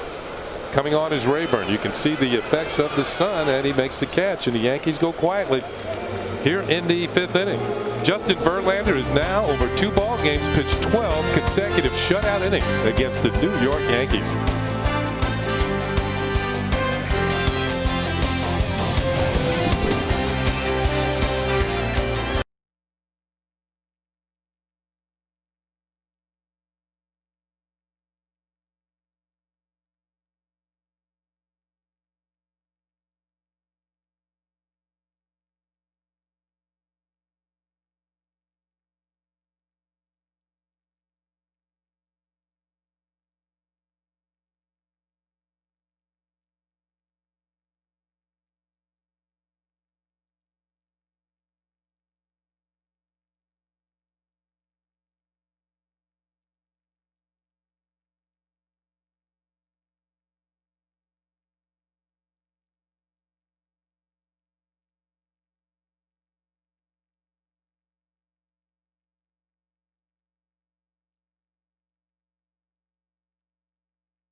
Is brought to you in part by your tri-state area Audi dealers. Audi, the official luxury vehicle of the New York Yankees. On to the 6th inning, and Miguel Cabrera is going to lead it off, and the first pitch is a breaking ball in there for a call strike. The numbers on CC, as you can see, as Al mentioned, he's gotten stronger as the game has gone on. He's up to 90 pitches, but he has kept the Tigers off the scoreboard.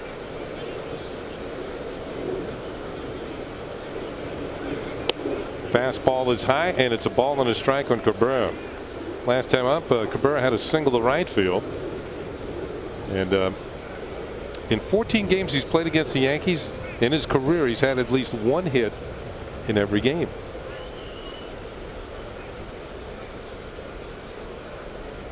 Next pitch is foul off. Prior to the game, around the batting cage, we were talking to Cabrera, and Brian Cashman, the Yankee GM, was also speaking, and he said that the Yankees like Cabrera a lot.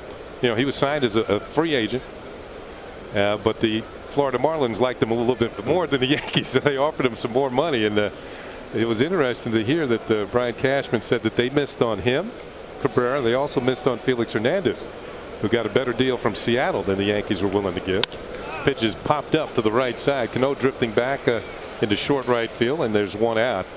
And Jesus Montero, also from Venezuela. The Yankees were not going to miss on him, and he's playing lights out at AA. Tomorrow, join the Yankees as they celebrate the inaugural season of Yankee Stadium in the glorious history with Old Timers Day, presented by Zales. Come see your favorite Yankee legends put on the pinstripes again and take the field at Yankee Stadium. Be sure to arrive early for Old Timers Day, presented by Zales, as ceremonies begin at 11:45 with the Yankee game against the Tigers to follow. So one out, and Marcus Thames takes a pitch for a ball. Well, with the scouting the way it is now international, I think at some point they've included Puerto Rico, and I know they're different countries, but at some point, just to level the playing field, I think baseball has got to figure out a way to include everybody in a draft. I don't know how you do it, but to have some guys that are able to negotiate with whomever as free agents, and then you have obviously the drafted players here in the States and Puerto Rico, who get to negotiate with one team. That's right. Ground ball towards. It's going to be a tough play for Jeter on the back end from the outfield grass, and it's not in time. Marcus Thames, by an eyelash, is safe at first base with one down. That was from short left field. Well, you see, Derek Jeter fields this ball, as Kenny said, from short left field. He's out on the grass, so I imagine knowing the runner and Derek maybe just trying to get a little better angle, just safe. You know, I think one reason why A-Rod wasn't there, because he's kind of guarding the line. And you can see the throw is just a hair late to get Thames. This start thinking about a base hit here. This is for all these work, folks. And I think the foot just got down in time. So he's on with one out. It brings up Maglio Ordonez, who's flied to center and drawn a base on balls. Curve hits the corner. Call strike one. You're talking about the draft. Yeah, I don't know how you feel about it, and I don't know if it could ever happen, but I just think if there's a draft and you have players that are not able to just choose where they go, you know, picking any team as a free agent, amateur, I just don't think it's balanced. It's unfair. I think everybody should be included. Swing and a miss, and it's 0-2. By the way, Montero this year started the year at Tampa. Was hitting .356 in 48 games with 8 home runs and 37 runs batted in. That'll get you a promotion. He's at AA Trenton. Right now he's hitting .295 in 30 games with 5 home runs and 17 more runs batted in. So 13 homers this year for Montero. Pitch is hit down the right field line on an 0-2 pitch, and it's a fair ball into the corner. Thames has turned at second. He's headed for third. Ordonez is going into second with a double, and the Tigers have runners at second and third with one out. Maglio Ordonez has made a pretty good living of hitting the ball the other way during his career, and he rips a double to the corner on an 0-2 pitch. Well, you see the ball is cutting a little bit for CC Sabathia. The ball was enough of the plate, didn't run away. Sometimes a four-seamer, you want a true straight pitch that stays on the outside corner. You see just on the inside from the foul line of right field. Watch the ball go middle, a little too much of the outer third of the plate there. And on an 0-2 pitch, you want it to be in a better location than that. Well, let's see how the Yankees play defensively. They're going to keep the infield back with Ryan Rayburn at the plate. Rayburn has struck out and grounded back to the pitcher. Here's the Tigers' best opportunity to score. They've got a man at third base. Only the second time in the game that's happened. Swing and a miss, strike one. Al, you mentioned last night, certain times you need a strikeout. And AJ and CC are certainly those type of pitchers that possess strikeout stuff. You're thinking that, no doubt about it, Kenny. You're thinking somewhere infield pop up right now until you get to 2 strikes, and you want to bury it for strike 3. Next pitch will be number 100 for CC.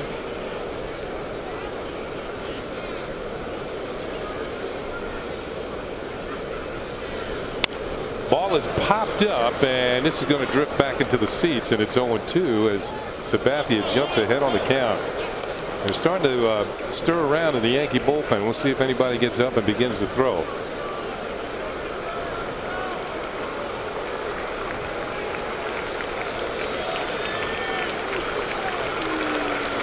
Savas comes out of the bullpen and into the sunlight, and he's going to start warming up. Posada out to the mound with a verbal cue for Sabathia on an 0-2 pitch to Ryan Rayburn, who so far today has not hit the ball very hard. CC can't be mindful of he's going to get a breaking ball. He's going to bury it in the dirt. You have to trust that Posada's going to at least keep it in front of him. Get a chance to strike him out, expand his own. Fastball is high, and it's a ball and 2 strikes. 97 miles an hour. CC has thrown 100 or more pitches in 16 of his 20 starts. And go back to your scouting report. He is a workhorse. 07, 08, 503 innings, and that was including with a couple postseason appearances. Rayburn pops it up. This is into short left field. Derek Jeter going back. Johnny David coming in. Thames is tagged at third, but he's not going to go. Ball was not deep enough. And CC Sabathia gets Rayburn to pop up to short left field. And there are 2 down. Rayburn does not get the job done, and that brings a cheer from the crowd here at Yankee Stadium. But not quite out of the woods yet. 2 on and 2 out, and Brandon Inge coming to the plate. Inge has walked and been hit by a pitch. He does not have an official at bat today.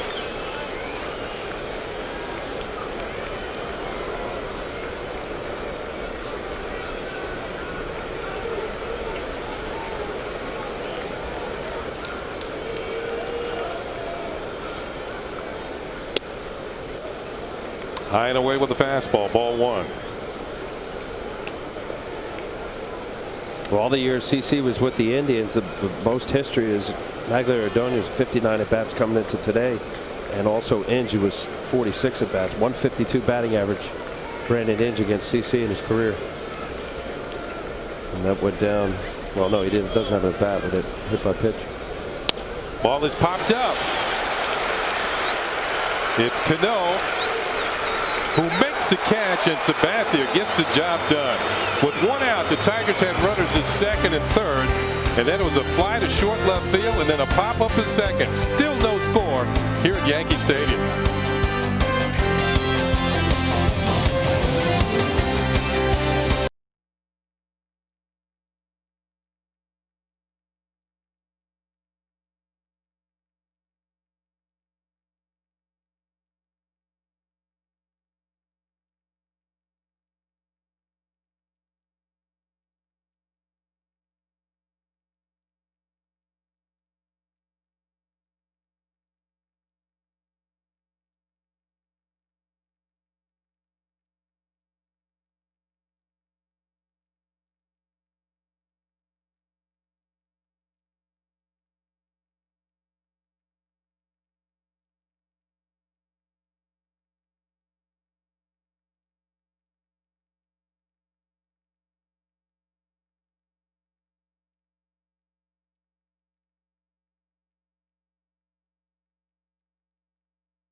Today's Toyota text poll. Once again, the question is, Which of these first-time old-timers from the Yankees' most recent dynasty are you looking forward to seeing? Let's see how you voted here. 84% are looking forward to seeing Moose back at the stadium. The old timer retired last year.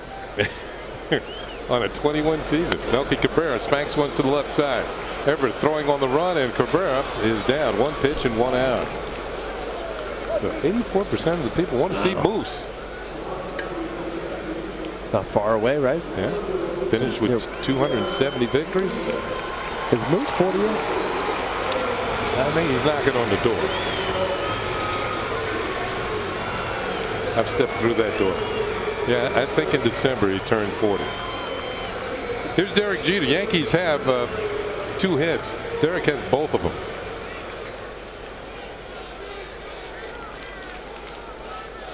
He's been hot in this month. His average has now jumped to 327.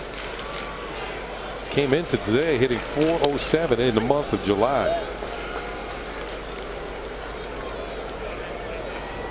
He's talking to himself because normally Derek's very aggressive. He's up there to swing. If he gets a good pitch he likes, he's gonna go for it. That was a fastball right there. Yep. Verlander says, take this hook. Take this hook and like it. And it's 0-2.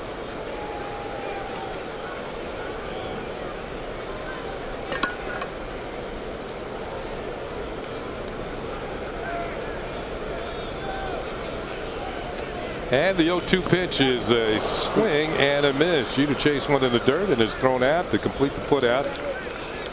Strike out, 2-3 on the put out. Well, he was a quiet pitching powerhouse, affectionately known as Moose. Now the Emmy Award-winning series Yankeeography profiles the life and career of Mike Mussina, a 5-time All-Star and 7-time Gold Glover. It's the premiere of Yankeeography. Mike Mussina, Monday night at 11, only on Yes. That was the 5th strikeout for Verlander as he drops a curveball in on Johnny Damon for strike 1.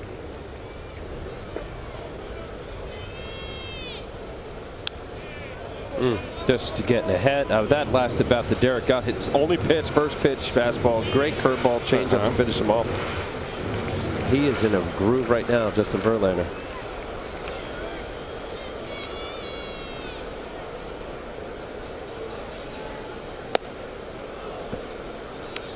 Fastball wasted upstairs. And a ball and 2 strikes on Johnny Damon. Damon's lined out and flied out, 0 for 2. This one's going to make the seats. I mean, Verlander's not only working, he's in the attack mode, isn't he? He missed with the location there. See if Gerald Laird, a couple pitches he gave Verlander something else. He shook him off. He wanted to pound inside on Robbie's hands. You get a pitcher 0-2, 1-2 most of the bats. They're feeling good about themselves. Ball is drilled towards right field. Does it have enough? This one's off the bottom of the wall. Damon's headed to second, and he's in with a 2-out double. The 3rd hit for the Yankees in the ballgame, their first extra base hit against Justin Verlander. Johnny getting this breaking ball. See it hanging up just enough. Wanted that pitch away. Out on his front foot. Johnny does so often. That's in his swing.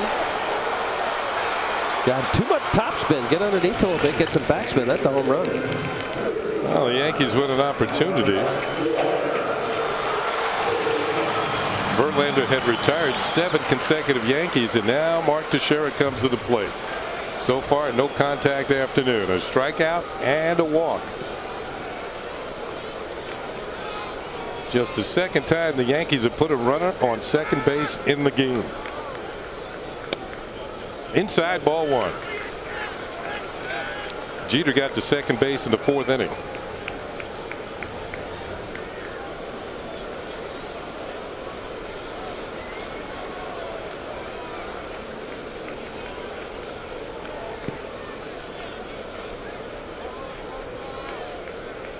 Breaking ball, and it's 2 balls and no strikes. It'll be interesting to see how Verlander works to Teixeira here.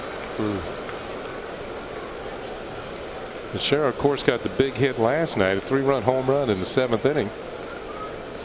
That turned around a 3-2 deficit. 85 pitches thus far for Justin Verlander. He goes with the breaking ball, 2-1. Well, he struck him out on a 3-2 changeup early on, and Verlander's not afraid, obviously, at a 2-0 count, even with Alex Rodriguez on deck, to throw his whole arsenal. If it means his off-speed pitch in a fastball count, he does it. See if he comes back with another hook. Fastball is high, 3 balls and a strike. Now, he threw a breaking ball, 2-0. I know you always want to look for a fastball. You don't want to get beat on the fastball. With the base open here and the way Teixeira's been swinging the bat, he's leading the Yankees in RBI. I think I would look and have breaking ball on my mind. I've already seen it 2-0. Will he throw it again 3-1? No, fastball. Look out. The bat gets away and into the seats. And we hope that everybody's okay. It appears to be that way.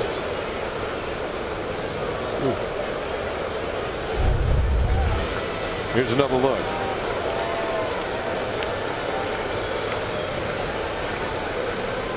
That's why you got to keep your eye on the game. Balls and bats will fly into the stands from time to time. That young man turned into bat day for him. Game bat. How cool is that? Teixeira's got a new one. And the count is now 3 balls and 2 strikes.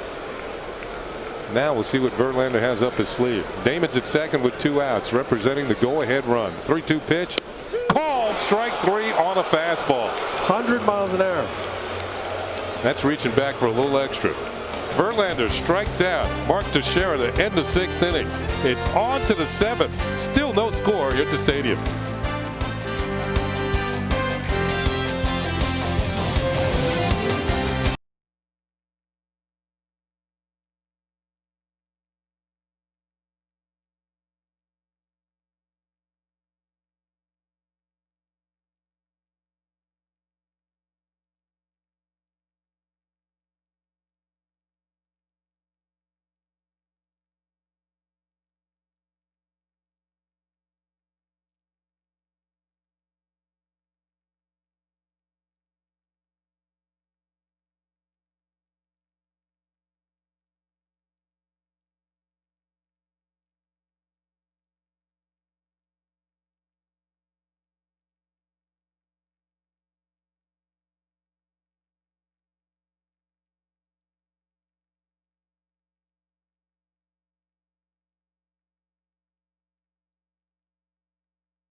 Pageantry of the 63rd annual Old Timers Day Special presented by Lincoln Mercury.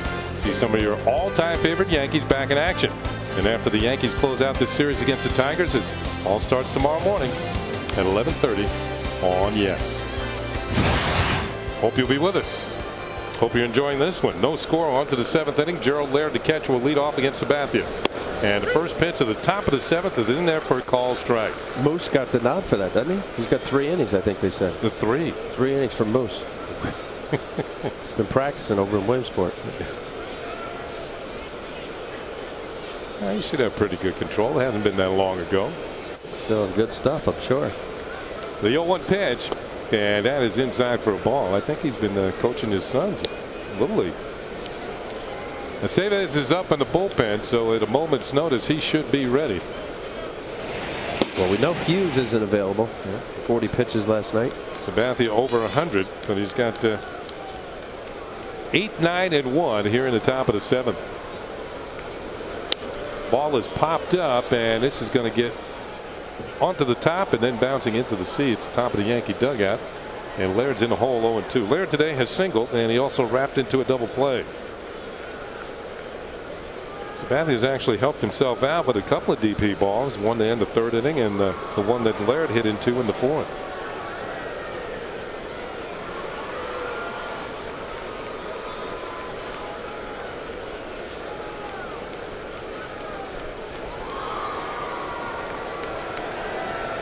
A 1-2 pitch. Hit on the ground to short. One hop for Derek Jeter. Straightens up, throws him out. One down in the seventh.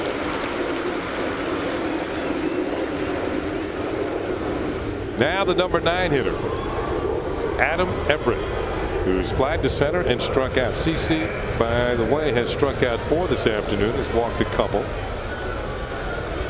Has walked 3 to be exact.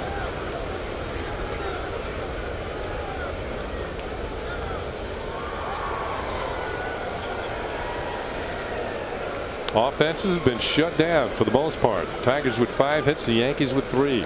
As advertised. Outside ball 1 to Everett. So the battle of the bullpens. That's what it's going to come down to. A 109.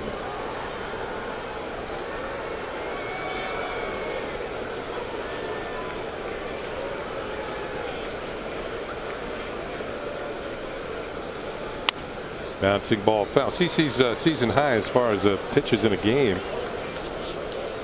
You have to go all the way back to June 11th. Threw 123 at Fenway Park against the Red Sox.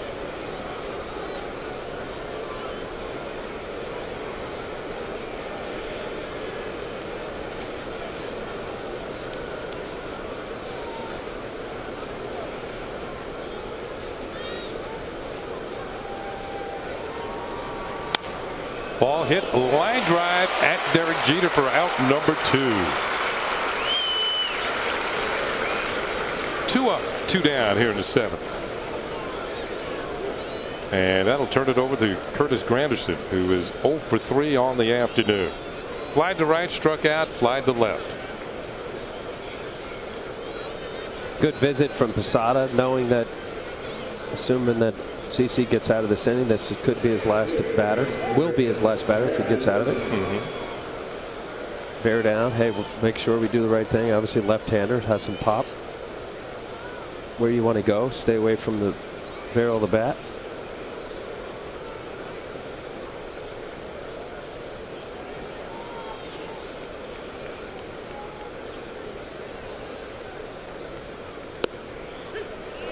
Nice breaking ball to the corner for call strike 1. When you're a pitcher in this situation, you know what's up. You know, you've pitched a heck of a ball game, and you know it could be your last man, right? Definitely. Yeah. Yeah. You've got this figured out. And you feel it. Yeah. But you also want to, you want to respect the fact that short porch to right. You want to stay away. Generally, you'll see closer mentality for closers or late inning guys, obviously with the lead, that they are very mindful of not wanting to come inside. A lot of closers will stay away because of that. It's easier to spin and turn and pull the ball than it would to be to go opposite field, obviously. Both pitches, breaking balls down the way. See if he's coming in. Ball hit on the ground to second for Cano, and CC Sabathia is going to close down the Tigers 1-2-3 here in the top of the 7th. It's on to the 7th inning stretch here at the stadium, but first we're going to stay right here and listen to God Bless America. Ladies and gentlemen, will you please rise?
Thanks once again, Bob, for the update from Fenway Park here at Yankee Stadium. It's on to the bottom of the 7th. The crowd settling back into their seats following the 7th inning stretch. No score. Justin Verlander against C.C. Sabathia. Here's Alex Rodriguez, and the first pitch is outside, ball 1. Alex is grounded to short, flied out to short right. He's 0 for 2.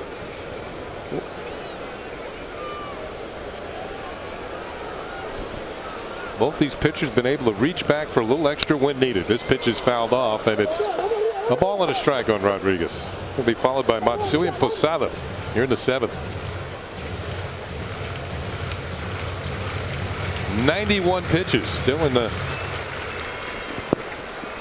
not too many. The ball strike ratio is very good for Verlander. A-Rod hits one well to right field. Going back is the right fielder Ordonez to the wall. Looks up. This one is gone. A home run for Alex Rodriguez, and the Yankees lead 1-0.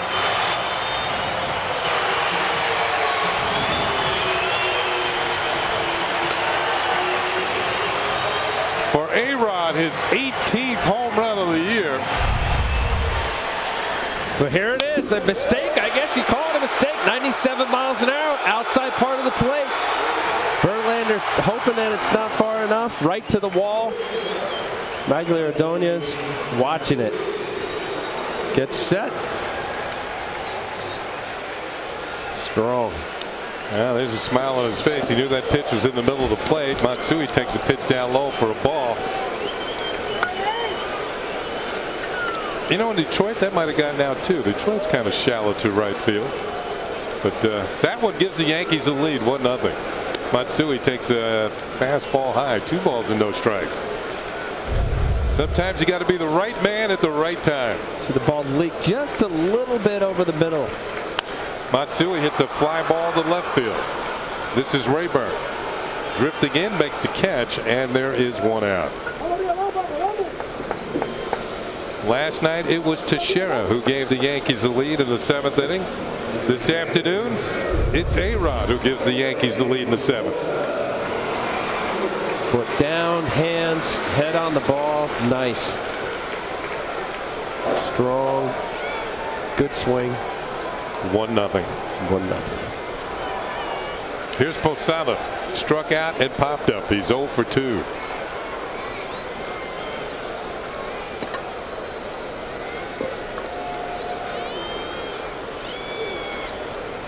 Posada hits a high fly ball to center field for Granderson, who flips down the glasses and makes the catch for out number 2.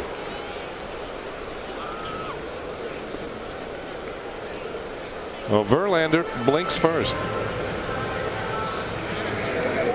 Gives up the home run over the short porch in right field, and it cost him with a home run to Alex Rodriguez. 2 outs here in the 7th inning. Mercedes, well, he's warmed up a couple of times. Look like he's ready. Yeah. Here's Cano. Cano is grounded out, struck out. He's 0 for 2. First pitch, call, strike.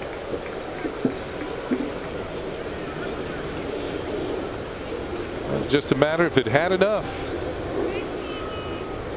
Sometimes those big, strong hitters, they fool themselves. They don't think they got it, but they really did. Ball is hit on the ground over the head of the pitcher and into center field for a base hit. Robinson Cano stretches a hitting streak to 10 consecutive games with a 2-out single here in the 7th inning. Well, that's a good approach for Robbie. This ball is running away from him, not trying to do a whole lot. As soon as Verlander saw it was directly over his head, knew that Adam Everett wouldn't have a shot at it. Hit hard enough. But the good approach, staying on it, going up the middle as opposed to pulling off a ball that's running away from you at 95 miles an hour. Here's Swisher. Swisher has struck out and flied out. Breaking ball, misses, ball 1. You know, in games like this one where both pitchers are dealing a tight ball game, it's not a bad thing. You know, you want your big guys up with men on base. It's not a bad thing to have your power hitters leading off an inning. 99 pitches thus far for Verlander. Next will be 100, of course. That's outside for a ball. It's not a bad thing to have your power guy leading off. That pitcher doesn't want to walk him. And that might have been the reason why the location was off and in the middle of the plate. Wanted to make a better pitch than that. but he knows he had to get the ball over. Throw the first, and Cano just scampers back ahead of the tag. No, that's a good point, Kenny, because if runners on base, there's stuff happening, you have the middle lineup guy, a great hitter at Alex Rodriguez, you'd be more inclined to say, okay, I don't want to let a base hit beat me here and still continue to laser on the corner. Swisher hits one in the air to left field, slicing away from Rayburn. It's going to drop in, a fair ball. Cano around second. He's on his way to third. Swisher's into second. The throw is not in time. Swisher has himself a double with 2 outs.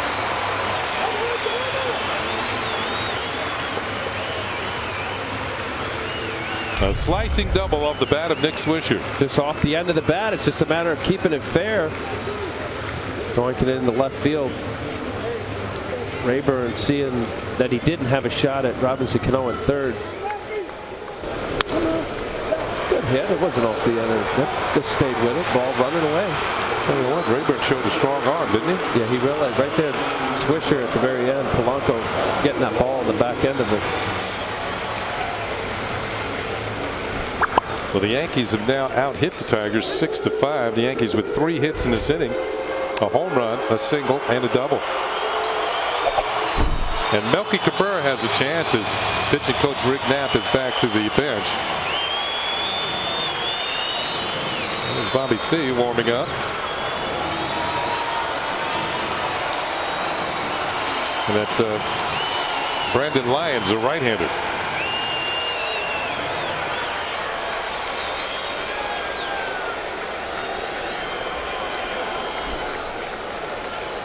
Melky with a chance to add to a 1-0 lead with 2 outs here in the 7th.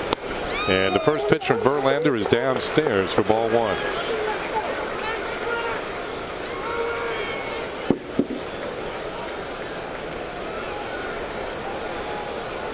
Melky's got himself a 5-game hitting streak on the line. Fouls one off. And it's a ball and a strike. He's popped out, grounded out, 0 for 2.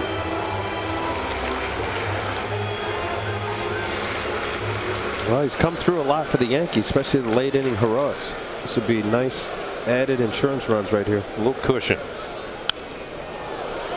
Late on another pitch. Half of Melky's 34 runs batted in have come from the 7th inning or later. It's impressive. Here's Cano at third. And you got Swisher at second.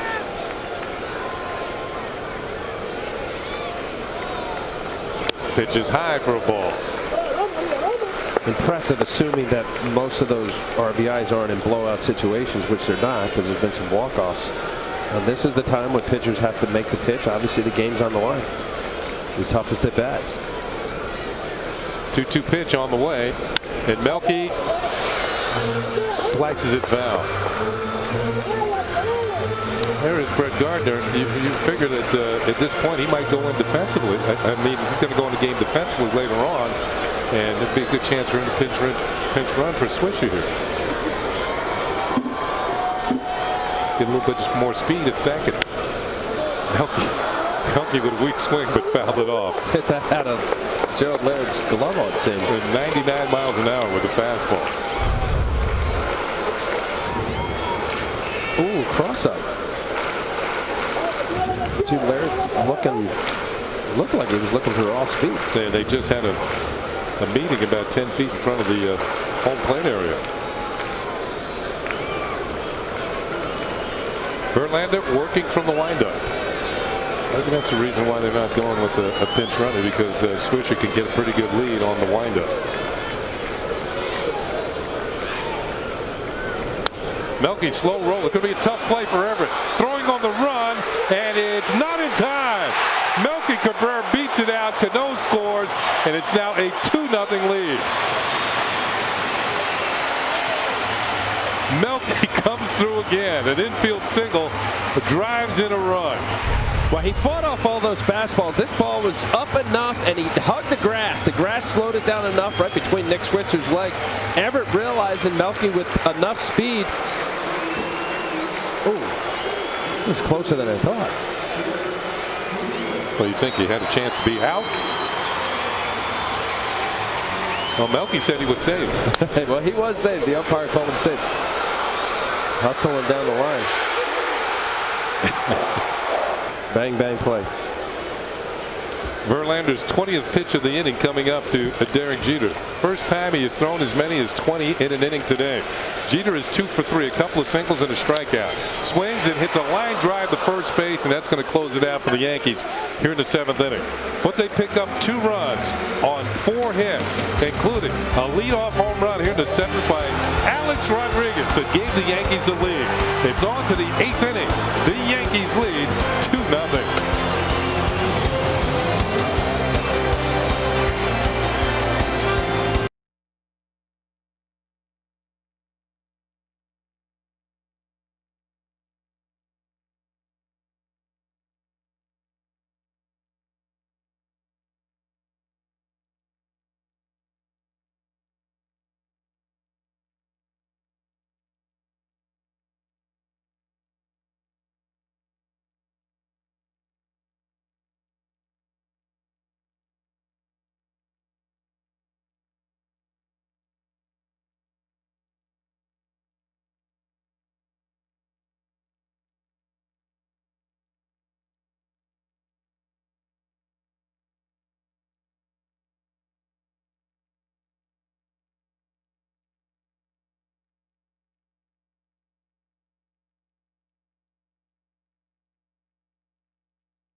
Over drive of the game. We just saw it.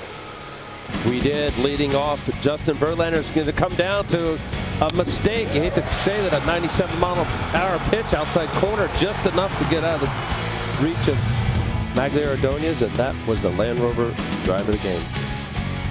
And that was A-Rod's 18th home run of the year, the 571st of his career. His call of the bullpen brought to you by AT&T. Your world delivers. Joe Girardi goes to the bullpen and comes out with Alfredo Aceves. And while Aceves is warming up, they're working on the mound here. Remember, there's a lot of rain here last night, and that's Dan Cunningham. And it looks like Jimmy Leyland's not happy with something that's going on the field. He's talking to Bob Davidson and Tim Cheatham, the 2 veteran umpires of the crew, and he's getting a little animated. Well, whatever it is, it seems to have been resolved, and Leyland's heading back to the dugout. Hey fans, today and throughout the Yankee season on Yes, we're allowing you to vote along with your Yankee announcers for the Chevy Player of the Game. Text your vote to 58772. And here are your choices for this afternoon's ball game here at Yankee Stadium. The choices are Derek Jeter, Alex Rodriguez, CC Sabathia, and Justin Verlander. And we'll let you know who is the Chevy Player of the Game in just a little while. While they're working on the mound, Aceves is throwing on flat ground to Jorge Posada.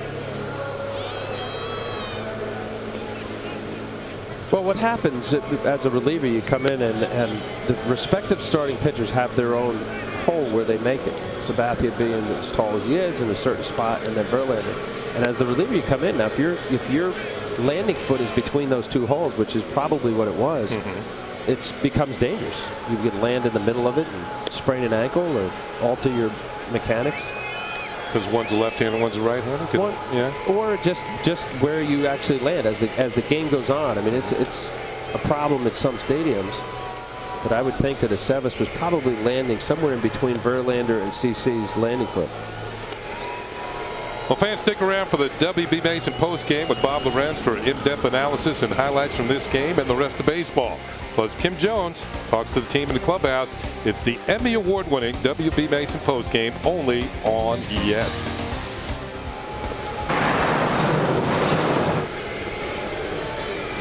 Was it the ground crew didn't have enough to do last night? You know, in the heavy rains, getting the tarp on the field, then back off it. There was a rain delay of just under an hour, and then getting the field back in shape as the Yankees finished off a 5-3 victory in the opening game of the series. And now working on the mound for Aceves. We talked about that last night, about these new stadiums with the tremendous new turf and the drainage, the way the water just sucks out of there. And once upon a time, a rain like last night would possibly have been delayed or longer or canceled. Or game over. Yeah. Aceves is a reliever this season, is 5-1 with a 2.02 ERA. 40 innings, 30 hits, 8 walks, and 34 strikeouts. Those are his overall numbers. He's been in 22 ball games this season. Made an emergency start for the Yankees in Minnesota. They got a no decision. The Yankees came back and won the game. He'll face Polanco, Cabrera, and Thames here in the 8th inning. Well, Girardi has a lot of confidence in Aceves, as he should. In various roles. You mentioned emergency start. He could be a middle guy or set up or right up to the 8th inning, and Girardi feels comfortable using him in any role. Polanco's had a double in 3 trips against CC Sabathia. Now CC gives way to Alfredo Aceves, and the first pitch is a call strike. 91 miles an hour, matches the number on his back. For Rodman, right? Yeah, it's a Rodman fan.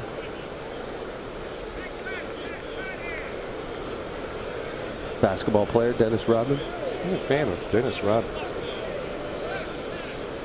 Ball is popped up into the air to right field. Should be an easy play for Nick Swisher. Comes in, settles underneath it, and makes the catch for 1 out.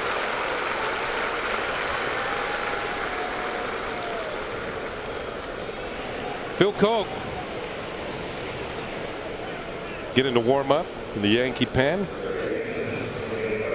I don't really see any left-handers in the Tiger lineup except for Granderson. Unless he gets to Ordonez and pinch hits. Would he do that? That's a possibility. You know, sometimes you warm up a lefty to keep those left-handed hitters on the bench too.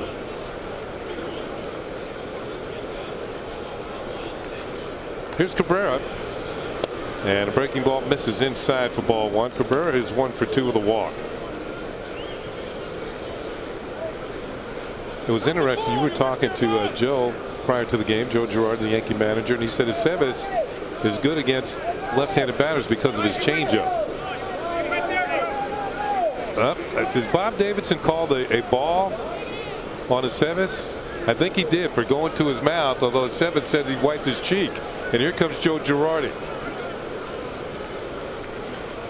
And Davidson said he actually went to his mouth, which you're not allowed to do on the mound. And he called the ball on him. So it's 2 balls and no strikes on Miguel Cabrera. Aceves said he wiped his cheek. Either way, it's going to be 2-0. To get to wipe, go to your mouth, you have to walk off the surface of the mound, the dirt portion. There's a pitch for a call strike, and it's now 2-1. Ever happened to you, Ryan? Let's see what happens here. Oh, he did. Oh, he did. Bob Davidson saw it and said, yep, you can't do that. 2-1 pitch. Ball is rolled foul. Count levels off at 2-2 on Cabrera. Well, it's not a balk today, but it's well,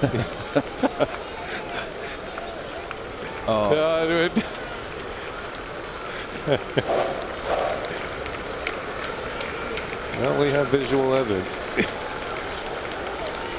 You know, sometimes it just becomes habit. I mean, there obviously Bob Davidson did the right thing. You're not allowed, as Kenny said, to put your fingers in your mouth. 2 balls and 2 strikes. It's not a good habit to have anyway. Swing and a miss on the changeup, and that is strike 3. So Cabrera is gone. There are 2 outs here in the 8th inning. Well, you mentioned about the Girardi feeling comfortable against left-handers. This is a changeup, and unusual that right-handers to right-handed batters would throw a changeup as well as lefty to lefty. And he has that kind of movement and trust in that pitch. Excellent pitch. Savis retires the first 2 Tigers, and that'll bring up Marcus Thames, who's 1 for 3 with a single. And he swings at the first pitch and fouls it straight back. Strike 1. 2-0 Yankees. They scored 2 in the bottom of the 7th against Justin Verlander. 1 on a home run by Alex Rodriguez, and the other on an infield single by Melky Cabrera to break a scoreless tie. Ball is hit well to left field. Going back is Johnny Damon to the warning track near the wall.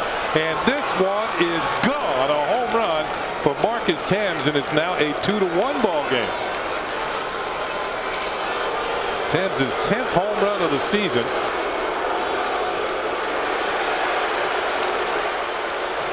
Well, how big is that Melky Cabrera single beating it out last inning now? Obviously 2-1 ball game.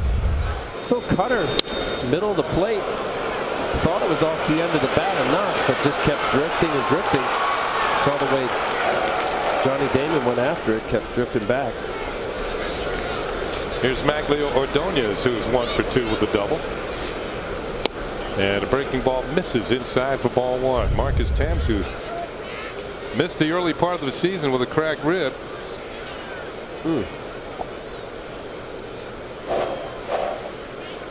Comes back with a vengeance. That pitch is outside, ball 2. 2 balls and no strikes.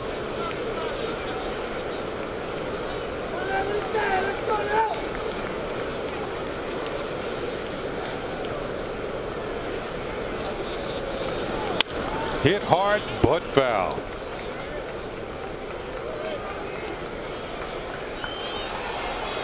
Two balls and a strike on Ordonez. Former Yankee Marcus Thames now has 98 career home runs. Outside for a ball, and it's 3 balls and a strike on Ordonez.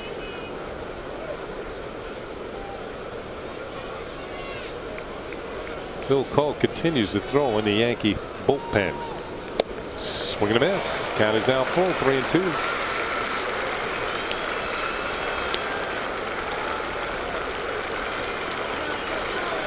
The new look, Maglio Ordonez against Alfredo Aceves. And the payoff pitch. Called strike 3. Aceves hits the outside corner, and that's it for the Tigers here at the top of the 8th inning. Marcus Thames brings the Tigers within 1 run with his 10th home run of the season. At the end of 7.5 here at the stadium, it's 2-1 Yankees.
You're not out of luck. Now Yankee fans on the go can watch live Yes Network games on their PCs and laptops. If you're an Optimum Online and an IOTV customer, go to yesnetwork.com to get more information and sign up for your subscription today. Detroit Tigers have gone to the bullpen. Justin Verlander out of the game. Bobby C., a left-hander, veteran left-hander out of the pen, comes on. He gets Johnny Damon, Mark Teixeira, and Alex Rodriguez here in the 8th inning. Bobby C., who once was a Tampa Bay Devil Ray. Of course, now they're the Rays, but this is what he's done this season. He's been busy. Been in 40 games. Been productive out of the bullpen for the Tigers. The 1-0 pitch to Damon's in there for a call strike. Damon has done pretty well against C. 4 for 11. That's 364.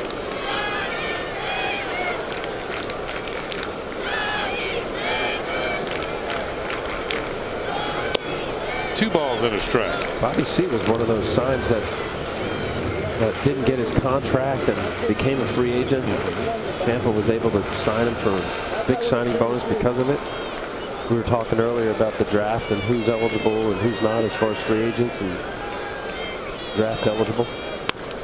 Fly ball hit well to left field. Going back is Rayburn. Turns at the warning track and makes the catch for 1 out. Damon gave it a ride, but now is 1 for 4 in the afternoon with a double.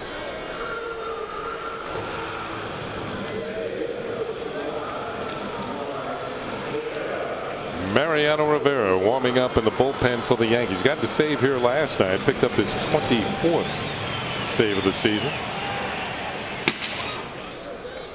Here's Teixeira. Teixeira has a no contact afternoon. Struck out, walked, struck out again. Now batting right-handed against the left-hander C. And takes a pitch for a call strike. We talked about Bobby C. He's been very effective out of the bullpen for Jimmy Leland and the Tigers. He has not allowed a run since May the 28th. Wow. So Leland does not hesitate to call the number of Bobby C. And he's answered. He pitches low for a ball. He's done a solid job the last few years. Getting settled in. Sometimes, especially left-handers, it takes a little while to feel comfortable. I think when he first came up, they weren't sure whether he was a starter or a reliever. And getting comfortable in a certain city with a certain manager.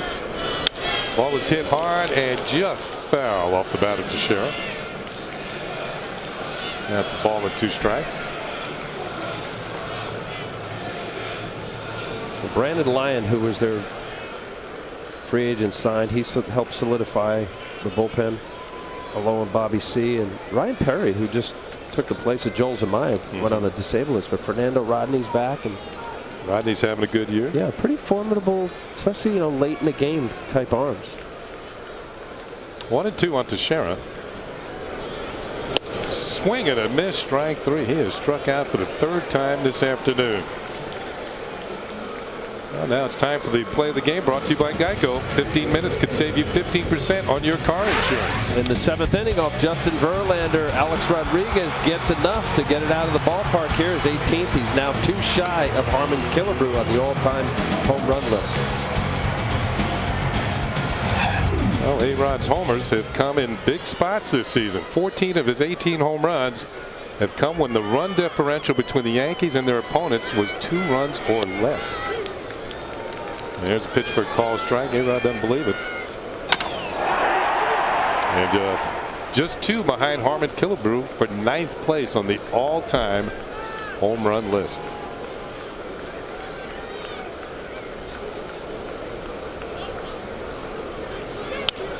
Ooh. He was almost 1 behind him. That was a good swing, but the count is 0-2. Well, shows you your approach here. This ball is away. Now Alex looked like he was trying to get some clearance for the ball inside. Laird was setting up on the inside part of the plate. That location was better location as far as on the plate than it was the one he hit it out to right field. Alex in the hole, no balls and 2 strikes. C delivers. And there is call, strike 3, and that's going to do it for the Yankees here in the 8th inning. Bobby C. comes in and sets the Yankees down in order, picks up a couple of strikeouts along the way. It's on to the 9th inning.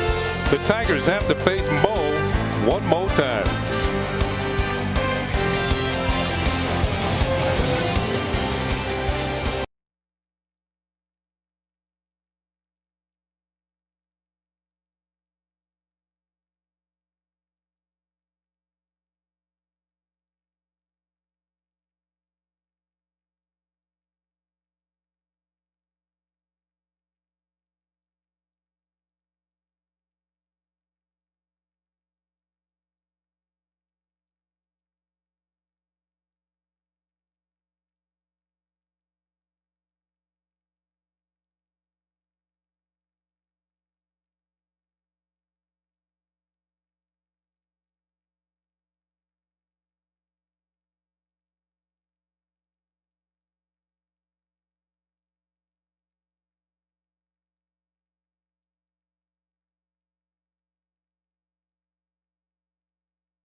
By you, the fans, and today's announcer team. And it is CC Sabathia. Early on, his pitch count was up, and he wasn't as sharp. And as the game went along, he did get sharper, better changeup. Started dotting his fastball. Of the 7 innings, he had a 1-2-3 inning into 3rd, 5th, and 7th inning. Big double play there by Gerald Laird. So far in line for his 9th win if the Yankees can hold on here. So CC Sabathia, our Chevy player of the game, and now the Tigers going to face Mariano Rivera. Got a save here in last night's game. This will be his 38th appearance of the year. 1-2, 2.37, 43 strikeouts, only 3 walks in 38 innings. That's amazing. Mo's last 11 appearances, 11 in the 3rd innings, 4 hits, no runs, no walks, and 11 strikeouts. We'll first Ryan Rayburn, Brandon Edge, and Gerald Laird, the scheduled hitters for the Tigers here in the 9th inning. 2-1, the Yankees lead it. Rayburn is 0 for 3 and takes the first pitch in there for a call strike. Front door cutter. Generally, hitters will try to get into counts off of closers, but you saw the 3 walks. He throws strikes, so you got to be aggressive as a hitter facing Mo. And the 0-1 pitch. Check the swing, and it's just inside. A ball on a strike, and appeal at first. No swing, says Jeff Nelson. Rayburn, this is the first time he's ever had an at bat against Mariano Rivera.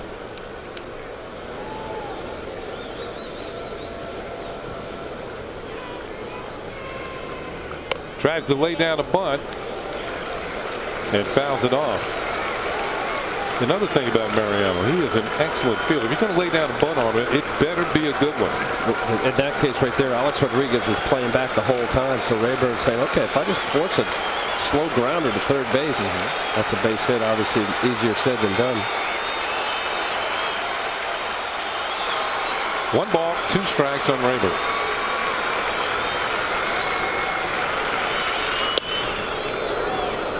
Two balls and 2 strikes. Cutter upstairs. Everybody talk about Mariano Rivera with that great cutter. He's evolved from the cutter away to the righty, in on the lefty. So now as you see this Rayburn at bat, everything has been inside. He's able to control it in and out.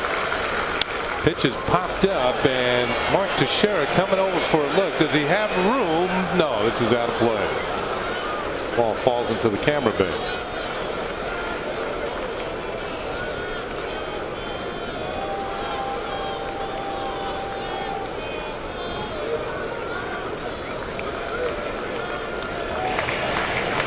Melanson and Brett Tomko, right hitters warming up in the Yankee pen.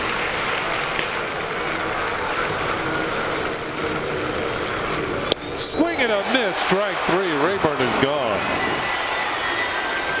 1 out here in the 9th inning. He doesn't throw one ball down the middle. This is a cutter inside corner, gets a strike, establishes in the zone. Now that's a two-seam sinker that you don't see often. Throws another two-seamer in. Posada wants it up and in, hits the glove. He wants it inside, bites it off. Now he's conscious inside, his patented cutter away. That is perfect. Here is Brandon Inge. He was walked and been hit by a pitch and popped up. Tiger third baseman is 0 for 1. Over the outside corner for a call strike. Inge with a look at Bob Davidson.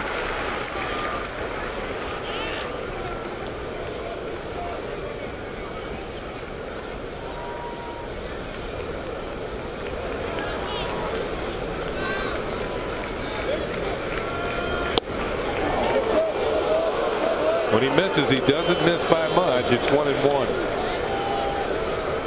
You know, over the years, Al, I don't know if you agree with me, Mariano's ability to repeat his delivery over and over again. It's just like his arm slot is locked in. And that's part of having the great control. 1-1 pitch, hit on the ground. Derek Jeter on the backhand, in the air, throws the first, and it is in time for the out. A sparkling defensive play by the Yankee captain at shortstop. And the Tigers are now down to their last out. Wow, similar play. Marcus Thames was able to beat it out. This is a great play that have the strength that Derek Jeter has. Look how far he is in short left field, pirouette in the air, strong throw. That is a great play. And Teixeira keeping contact with the bag and stretching out for all he was worth to come up with the throw. So 2 outs, nobody on. And the catcher, Gerald Laird, at the plate, representing the Tigers' last hope. Laird has never had a hit against Mariano Rivera. He is 0 for 4. First pitch, he had a good swing and fouled it back. Strike 1.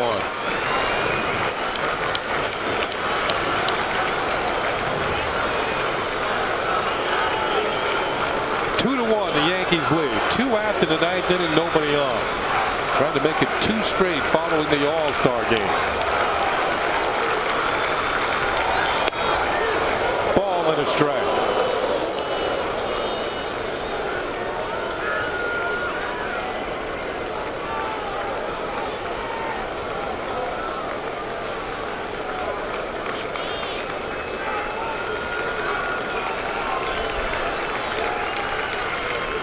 Call strike 2.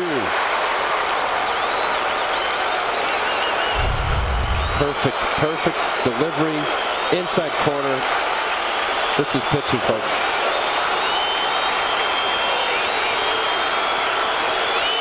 Tigers down to their last strike.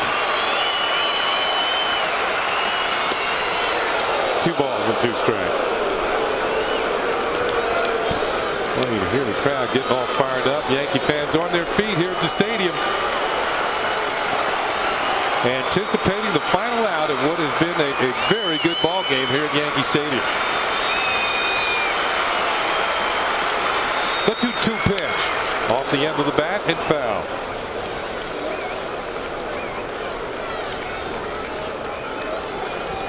Justin Verlander was strong through 6 innings. He and CC Sabathia, 2 of the top pitchers in the league, hooked up. A-Rod broke the tie with a leadoff home run in the 7th. Some marquee players doing what they do.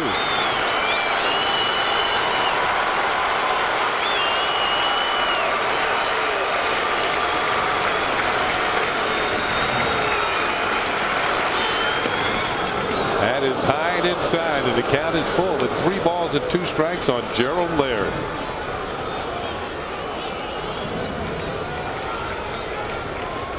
Clete Thomas has come out on deck. If he gets a chance, he'll be hitting for Adam Everett.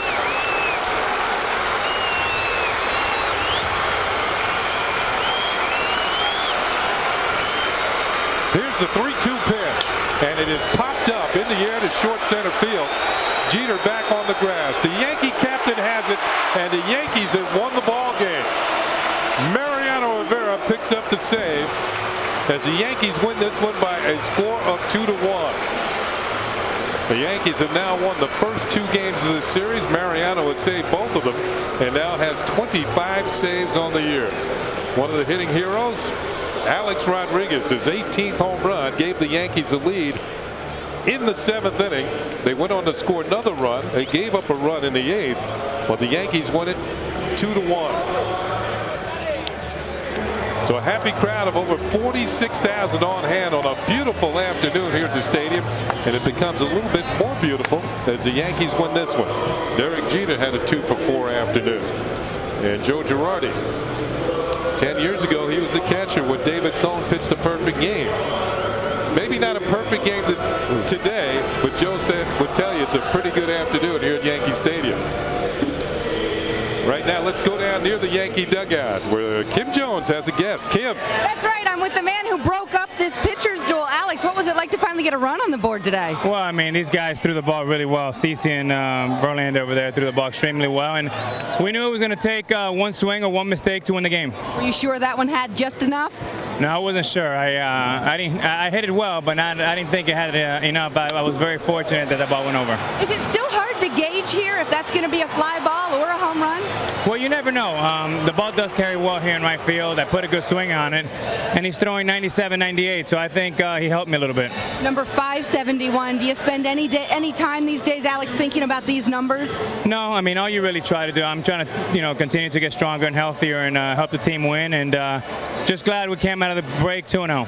CeCe might not have had the prettier outing of the pitchers, but how gritty was he today to get out of those jams? He was very gritty. I mean, he made big pitches when he had to. He got 2 or 3 big double plays, kept his pitch count down a little bit, and, CeCe.